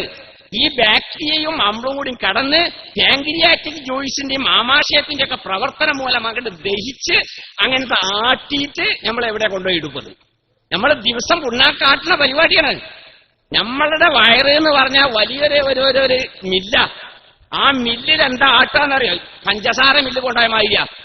പഞ്ചസാര മില്ല് കാണാൻ പോയാൽ അറിയാം, ഓരോ ഭാഗവും ഓരോരുത്തർക്കും ഇങ്ങനെ തട്ടിയും അതിലുണ്ടാ ഒരു ഓത്തി കൂടി കച്ചറങ്ങനെ പോണു, പാടത്തെ വയലിലെ മണ്ണ് പോലത്തെ. വേറെ രീതിയിൽ കൂടിയാണ് വേണ്ടാത്ത സാധനം. എല്ലാം കഴിഞ്ഞിട്ടാണ് പിന്നെ അവസാനം ഒരുപാട് എല്ലുപൊടിയും എല്ലാം കൂടി കൂട്ടിക്കാണ്ടാണ് പഞ്ചാരം കിട്ടുണ്ടാക്കുന്നത്. എന്നതുപോലെ നമ്മുടെ വയറ് ഇതാണ് തിന്നാണ് കഴിഞ്ഞാൽ രക്തം കുറെ അങ്ങോട്ടായി, മൂത്രം വേറെ ഭാഗത്തേക്കായി, പിന്തി വേറൊരു ഭാഗത്തേക്കായി, ഇങ്ങനെ ഓരോ ഭാഗത്തേക്കായിക്കൊണ്ടിരിക്കുകയാണ്. അപ്പോ ഇതിന് ഇവിടെ ദഹന പ്രക്രിയ സുഗമമാക്കാൻ വേണ്ടി കൈകൊണ്ടായിരിക്കണം തിന്നേണ്ടത്. അല്ലാതെ ലോകത്ത് മുഴുവനും ഇന്ന് പരീക്ഷിക്കപ്പെട്ടുകൊണ്ടിരിക്കുന്ന സ്പൂണ് സംസ്കാരമല്ല. അത് ചിലപ്പോ വലിയ 5 സ്റ്റാർ ഹോട്ടലിലൊക്കെ നമ്മളിങ്ങനെ കഴിയുമ്പോൾ വലിയ സ്പൂൺ ഇങ്ങനെ ഉണ്ടാവും. ആ സ്പൂൺ തന്നെയാണ് നമ്മുടെ നേരെ മുമ്പ് എയ്ഡ്സ് രോഗി ഈമ്പിപ്പോയ സ്പൂണാ. അപ്പൊ അതുകൊണ്ട് അവനവന്റെ കൈ കൊണ്ടായിരിക്കണം. അത് മാത്രമല്ല, ഭക്ഷണം കഴിക്കുമ്പോൾ നന്നായിട്ട് ചവച്ചാച്ച് തിന്നണം. ഭക്ഷണം ഒന്നും ബാക്കിയാക്കാൻ പാടില്ല, മുഴുവനും തിന്നണം. അപ്പൊ ആദ്യം തന്നെ ചെറിയ പൊതികളാണെങ്കിൽ അത് ഓക്കെ, അല്ല കുറച്ച് അധികം ഉണ്ടെന്ന് തോന്നുകയാണെങ്കിൽ അടുത്ത സഹോദരന് ചോദിക്കടാ, എനിക്ക് ഇത് മുഴുവൻ തിന്നാൻ കഴിയൂല, ഞാൻ ലേശം അങ്ങോട്ട് തരട്ടെ. ശരിക്ക് തുടച്ച് തിന്നണം. പാത്രം ശരിക്ക് തുടക്കണം. നമ്മൾ എങ്ങനെയും കച്ചറ ആക്കി മാറ്റി ഇടാൻ പാടില്ല. മാംസത്തിന്റെ തുണ്ടങ്ങൾ ഉണ്ടെങ്കിൽ അത് ശരിക്കും എല്ല് വേർതിരിച്ച് മാംസം ശരിക്കും കഴിക്കണം. റസൂലുള്ളാഹി സ്വല്ലല്ലാഹു അലൈഹി വസല്ലം പറഞ്ഞെന്താണെന്നറിയോ? ഭക്ഷണം വീണാൽ അത് പെറുക്കി തിന്നണം. കാരണം ലാ തദ്രീ ഫീ അയ്യൽ ബറക്ക, ഏത് ഭക്ഷണത്തിന്റെ ഭാഗത്താണ് ബർക്കത്തുള്ളതെന്ന് അറിയില്ല. ബർക്കത്ത് എന്ന് പറഞ്ഞാൽ വല്ലാത്തൊരു സംഗതിയാണ്. ആ ബർക്കത്താണ് 5000 6000 കിട്ടിയ മുഅല്ലിം കാണാം, സുഖസുന്ദരമായി ജീവിക്കണു. 50,000 ഉറുപ്പ്യ കിട്ടിയ പ്രൊഫസർ കാണാം, ഒരു 2000 ഉറുപ്പ്യ കടണ്ടോന്ന് ചോദിച്ചാൽ നടക്കും ചെയ്യണം. നോക്കണങ്ങള് 6000 റുപ്യ കിട്ടുന്ന അല്ലെങ്കിൽ 8000 റുപ്യ കിട്ടുന്ന മുഅല്ലിമിന് കടും വേണ്ട കള്ളിയും വേണ്ട, ഓൻ സുഖസുന്ദരമായി ജീവിക്കാം. ഇങ്ങനെ പറഞ്ഞ് 40,000 റുപ്യ എന്നിട്ടോ ചോദിക്കണം, അല്ല ഒരു 5000 റുപ്യ തൽക്കാലം കിട്ടണ്ട, അടുത്ത ആഴ്ച തരാം. എന്താണെന്നറിയോ? ബർക്കത്തിന്റെ വിഷയമാണ്. അപ്പൊ അതുകൊണ്ട് ബർക്കത്ത് എന്ന് പറഞ്ഞാൽ ഈ രീതിയിൽ തിന്നാൽ അതിൽ ബർക്കത്തുണ്ടാവും. അപ്പൊ ഇടത് സഹായം കൂട്ടരുത്. പല ആളുകളും പല വീടുകളിലും പല സദ്യകളിലൊക്കെ ചെന്നാൽ കാണാം ചായ ഇടത്തെ കൈകൊണ്ട് കുടിക്കണം. അതിനെന്താ ന്യായം പറയില്ല അറിയോ? ഈ ഭക്ഷണം കഴിച്ച കൈകൊണ്ട് ആ ക്ലാസ് പിടിച്ചിട്ടുണ്ടെങ്കിൽ ക്ലാസ് പോലൊക്കെ കച്ചറാവും. ക്ലാസ്സൊന്നും കച്ചറാണ്, ഇപ്പൊ അധികം ഡിസ്പോസിബിളാ. ഇനി അല്ലെങ്കിൽ തന്നെ അതിന് പറ്റുന്ന ആളുകൾ ക്ഷണിച്ചാൽ മതിയല്ലോ. ക്ലാസ്സൊക്കെ കച്ചറാക്കി തന്നെ പോരണം. ആ രീതിയിൽ നമ്മൾ ചെയ്യണം. അതുപോലെ ശരിക്കും ലാഖുൽ അസാബിയ, വിരലി ഈമ്പി തിന്നണമെന്ന് മഹാനായ റസൂലുള്ളാഹി സ്വല്ലല്ലാഹു അലൈഹി വസല്ലം പറഞ്ഞിട്ടുണ്ട്. ഇന്നിപ്പോ നമ്മുടെ സമൂഹം ഒരു കല്യാണ സദസ്സിലോ അതല്ലെങ്കിൽ എവിടെയെങ്കിലും ചെന്ന് നോക്കിയാൽ കാണാം ലാഖുൽ അസാബി ഒന്നും ഉണ്ടാവില്ല. വല്ല കച്ചറിന്ന് ഇങ്ങനെ വരുന്ന വഴി ഇങ്ങനെ പിടിച്ചു വരാം.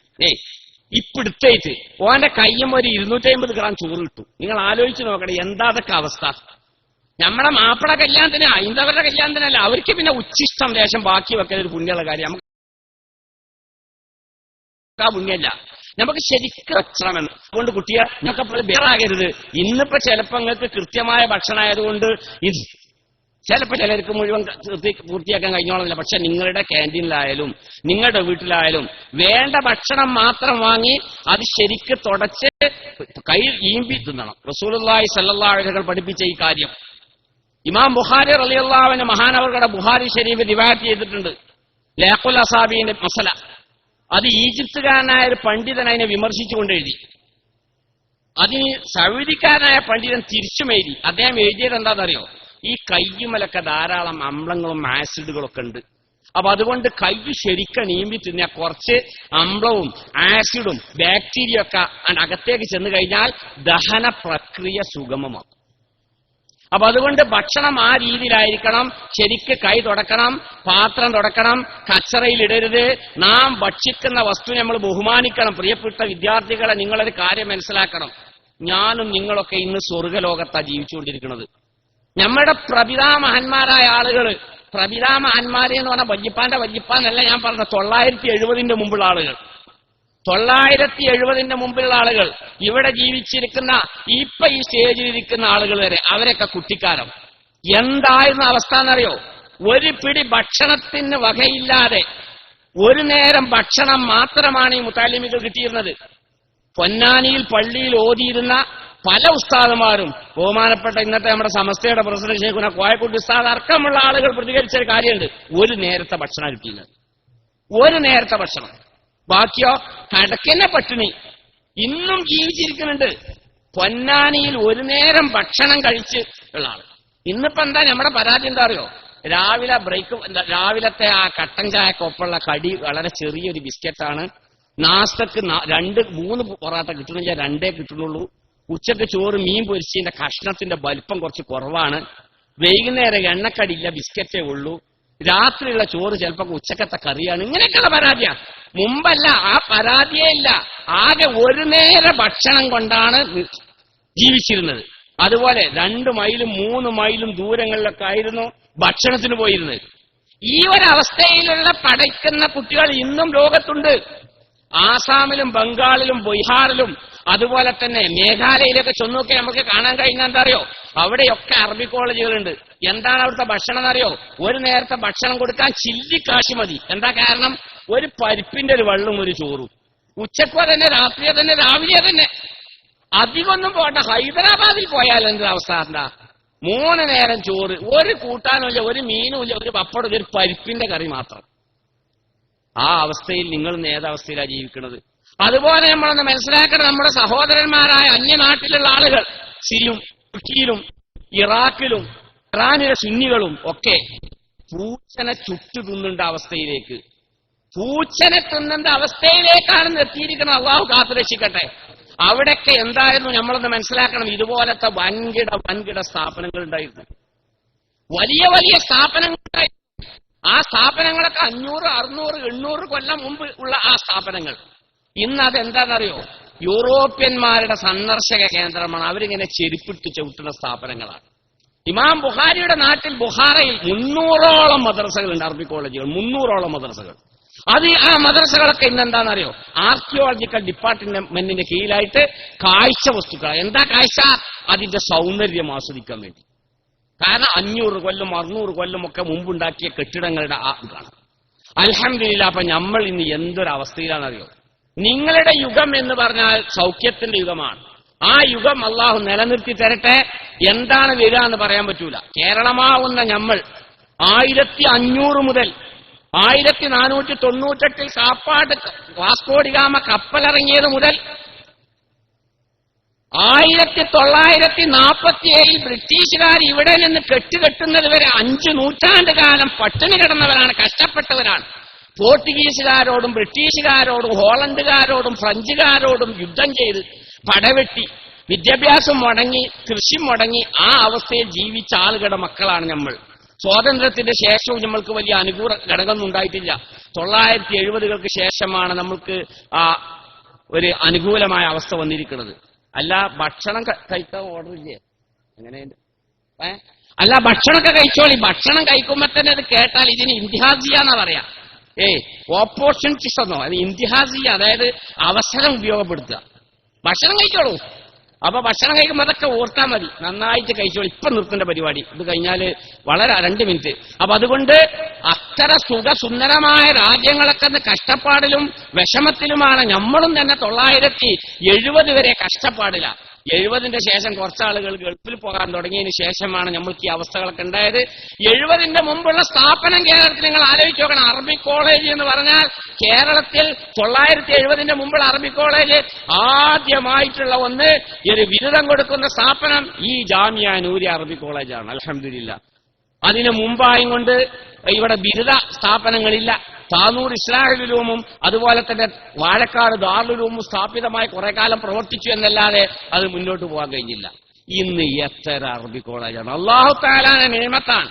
അപ്പൊ ഈ നിയമത്ത് നിലനിൽക്കണമെങ്കിൽ എന്ത് വേണം എന്ന് പറഞ്ഞാൽ അള്ളാഹിന്റെ നിയമത്തിന് ശുക്ർ ചെയ്യണം. അല്ലാഹു തആല നമ്മൾക്ക് ചെയ്യുന്ന നിയമത്താണ്. ഇപ്പൊ നിങ്ങളുടെ വിദ്യാഭ്യാസ കാര്യം, ഞങ്ങളുടെയൊക്കെ കുട്ടിക്കാലത്ത് ഭൗതികം പഠിക്കാനുള്ള ഒരു അവസരമില്ല. ഒരു കുട്ടി എങ്ങാനും സ്കൂളിൽ നിന്ന് അല്ല പള്ളിയിൽ നിന്ന് സ്കൂൾക്ക് പോയിട്ടുണ്ടെങ്കിൽ ഓന് അധികമൊന്നും പോകാൻ. അതേപോലെ അറബി കോളേജുകൾ എന്ന് പറഞ്ഞാൽ ഇല്ല. അറബി കോളേജുകളിൽ തന്നെ വളരെ പരിമിതമായ ഭാഷാ പഠനമല്ലാതെ ഇതുപോലെയുള്ള ഡിസ്റ്റൻസ് എഡ്യൂക്കേഷൻ സിസ്റ്റം ഒന്നും ആ കാലഘട്ടത്തിലില്ല.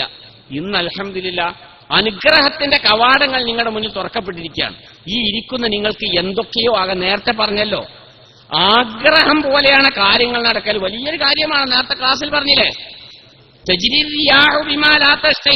ചിലപ്പോൾ നമ്മൾ ഇച്ഛിക്കാത്ത രൂപത്തിൽ ഓടുമെങ്കിലും പലപ്പോഴും നമ്മുടെ ശ്രമവും നമ്മുടെ ആഗ്രഹവും ഇതുണ്ടായാൽ എന്തുമാകാം. നമ്മൾ ആഗ്രഹിക്കാണ്, കുട്ടിക്കാലത്ത് തന്നെ ആഗ്രഹിക്കണം. എന്താ അറിയോ, ഞാനൊരു എഴുത്തുകാരനാകണം എന്നാണ്. അണ്ട് ആഗ്രഹിച്ച തുടങ്ങന്നെ അവസാനം കുറെ എഴുതി കച്ചാർ അതിങ്ങനെ നോക്കും, അയ്യോ ഞാൻ എഴുതിയ എഴുത്താളത് പോട്ടെ, ഒന്നുകൂടി മാറി രണ്ടാമത് പിന്നെ എഴുതി.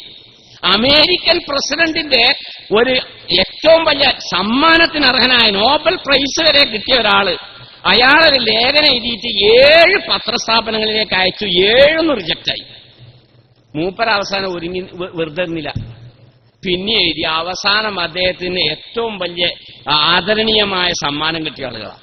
അപ്പൊ അതുപോലെ നിങ്ങൾ ആഗ്രഹിക്കണം, ഞാനൊരു എഴുത്തുകാരനാകണം, ഞാനൊരു പ്രാസംഗികനാകണം, ഞാനൊരു ഗ്രന്ഥകാരനാകണം, അതല്ലെങ്കിൽ എനിക്ക് ഡോക്ടറേറ്റ് കിട്ടണം, ഞാനൊരു നല്ല പണ്ഡിതനായിട്ട് നല്ല നിലയിൽ പ്രസംഗിക്കുന്ന ഒരാളാകണം, ഞാൻ വഴിയായിട്ട് ഈ സമൂഹത്തിന് എന്തെങ്കിലും നേട്ടങ്ങൾ ഉണ്ടാകണം, ഞാൻ വെറുതെ അവിടെ ജീവിച്ചങ്ങോട്ട് പിരിഞ്ഞു പോയതുകൊണ്ട് മാത്രമായില്ല, എന്നാൽ ഈ സമൂഹത്തിന് എന്തെങ്കിലും കിട്ടിയെന്നൊരു ഉറപ്പ് വരുത്തുക. ആ ചിന്ത നിങ്ങളുടെ മനസ്സിലുണ്ടായാൽ അല്ലാഹു സുബ്ഹാനഹു വ തആല ആ രീതിയിൽ തന്നെ നിങ്ങളെ ഉയർത്തും. അങ്ങനെ ഉയർത്തട്ടെ. അതല്ല അങ്ങനെ ചിന്തയൊന്നുമില്ല. നേരത്തെ സാലിം ഫൈസി ഇവിടെ പ്രസംഗത്തിൽ സൂചിപ്പിച്ച പോലെ ഈ ആരെ പറഞ്ഞല്ലോ, എന്തേ പോകുന്ന ഒന്നുമില്ല, വാപ്പി നിങ്ങൾ പറഞ്ഞേച്ച് അങ്ങോട്ട് പോകുന്നതാണ്, അതുകൊണ്ട് കാര്യമില്ല.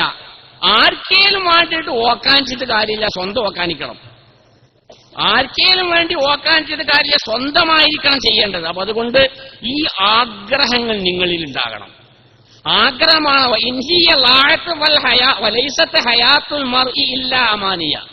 മനുഷ്യന്റെ ജീവിതം എന്ന് പറഞ്ഞാൽ അഭീഷ്ടങ്ങളും ആഗ്രഹങ്ങളുമാണ്.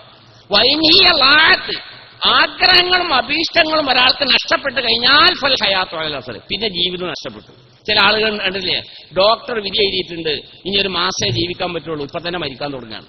അതേ സമയത്ത് അള്ള എന്തോ കണക്കാക്കിയിട്ടുണ്ടോ നമുക്കതറിയില്ല. അതുകൊണ്ട് നമ്മളൊന്നും യാതൊന്നും ഒരു ബേജാറുമില്ല. അപ്പൊ അതുകൊണ്ട് പ്രിയപ്പെട്ട വിദ്യാർത്ഥികളെ, നിങ്ങളൊരു നല്ല അവസ്ഥയിലാണുള്ളത്. അൽഹംദുലില്ലാ, നിങ്ങളൊക്കെ ഉയരുകയാണെങ്കിൽ, നിങ്ങളൊക്കെ പഠിക്കുകയാണെങ്കിൽ എവിടങ്ങളിലൊക്കെ എത്താനുള്ള ആ കവാടങ്ങൾ ഇന്ന് തുറക്കപ്പെട്ടുകൊണ്ടിരിക്കുകയാണ്. ഇവിടൊക്കെ ഇന്ന് വിദേശ യൂണിവേഴ്സിറ്റികളിൽ വരെ ജാമ്യയിൽ നിന്ന് പഠിക്കുന്ന കുട്ടികളും അതുപോലെ തന്നെ വാഫി സ്ഥാപനത്തിലും ഹുദവി സ്ഥാപനത്തിലൊക്കെ പഠിക്കുന്ന കുട്ടികൾ ഇന്ന് വിദേശ യൂണിവേഴ്സിറ്റികൾ പഠനം നടത്തിക്കൊണ്ടിരിക്കുകയാണ്. ഇന്നിപ്പോ UAE ചെന്ന് കഴിഞ്ഞാൽ അവിടെ ബിടെക്കാരനും എംടെക്കാരനും നല്ല സ്ഥാനമുള്ളത്. അവിടെ സ്ഥാനമുള്ളത് ആർക്കാന്ന് പറഞ്ഞാല് ഇംഗ്ലീഷും അറബിയും അറിയോ, DTP അറിയോ,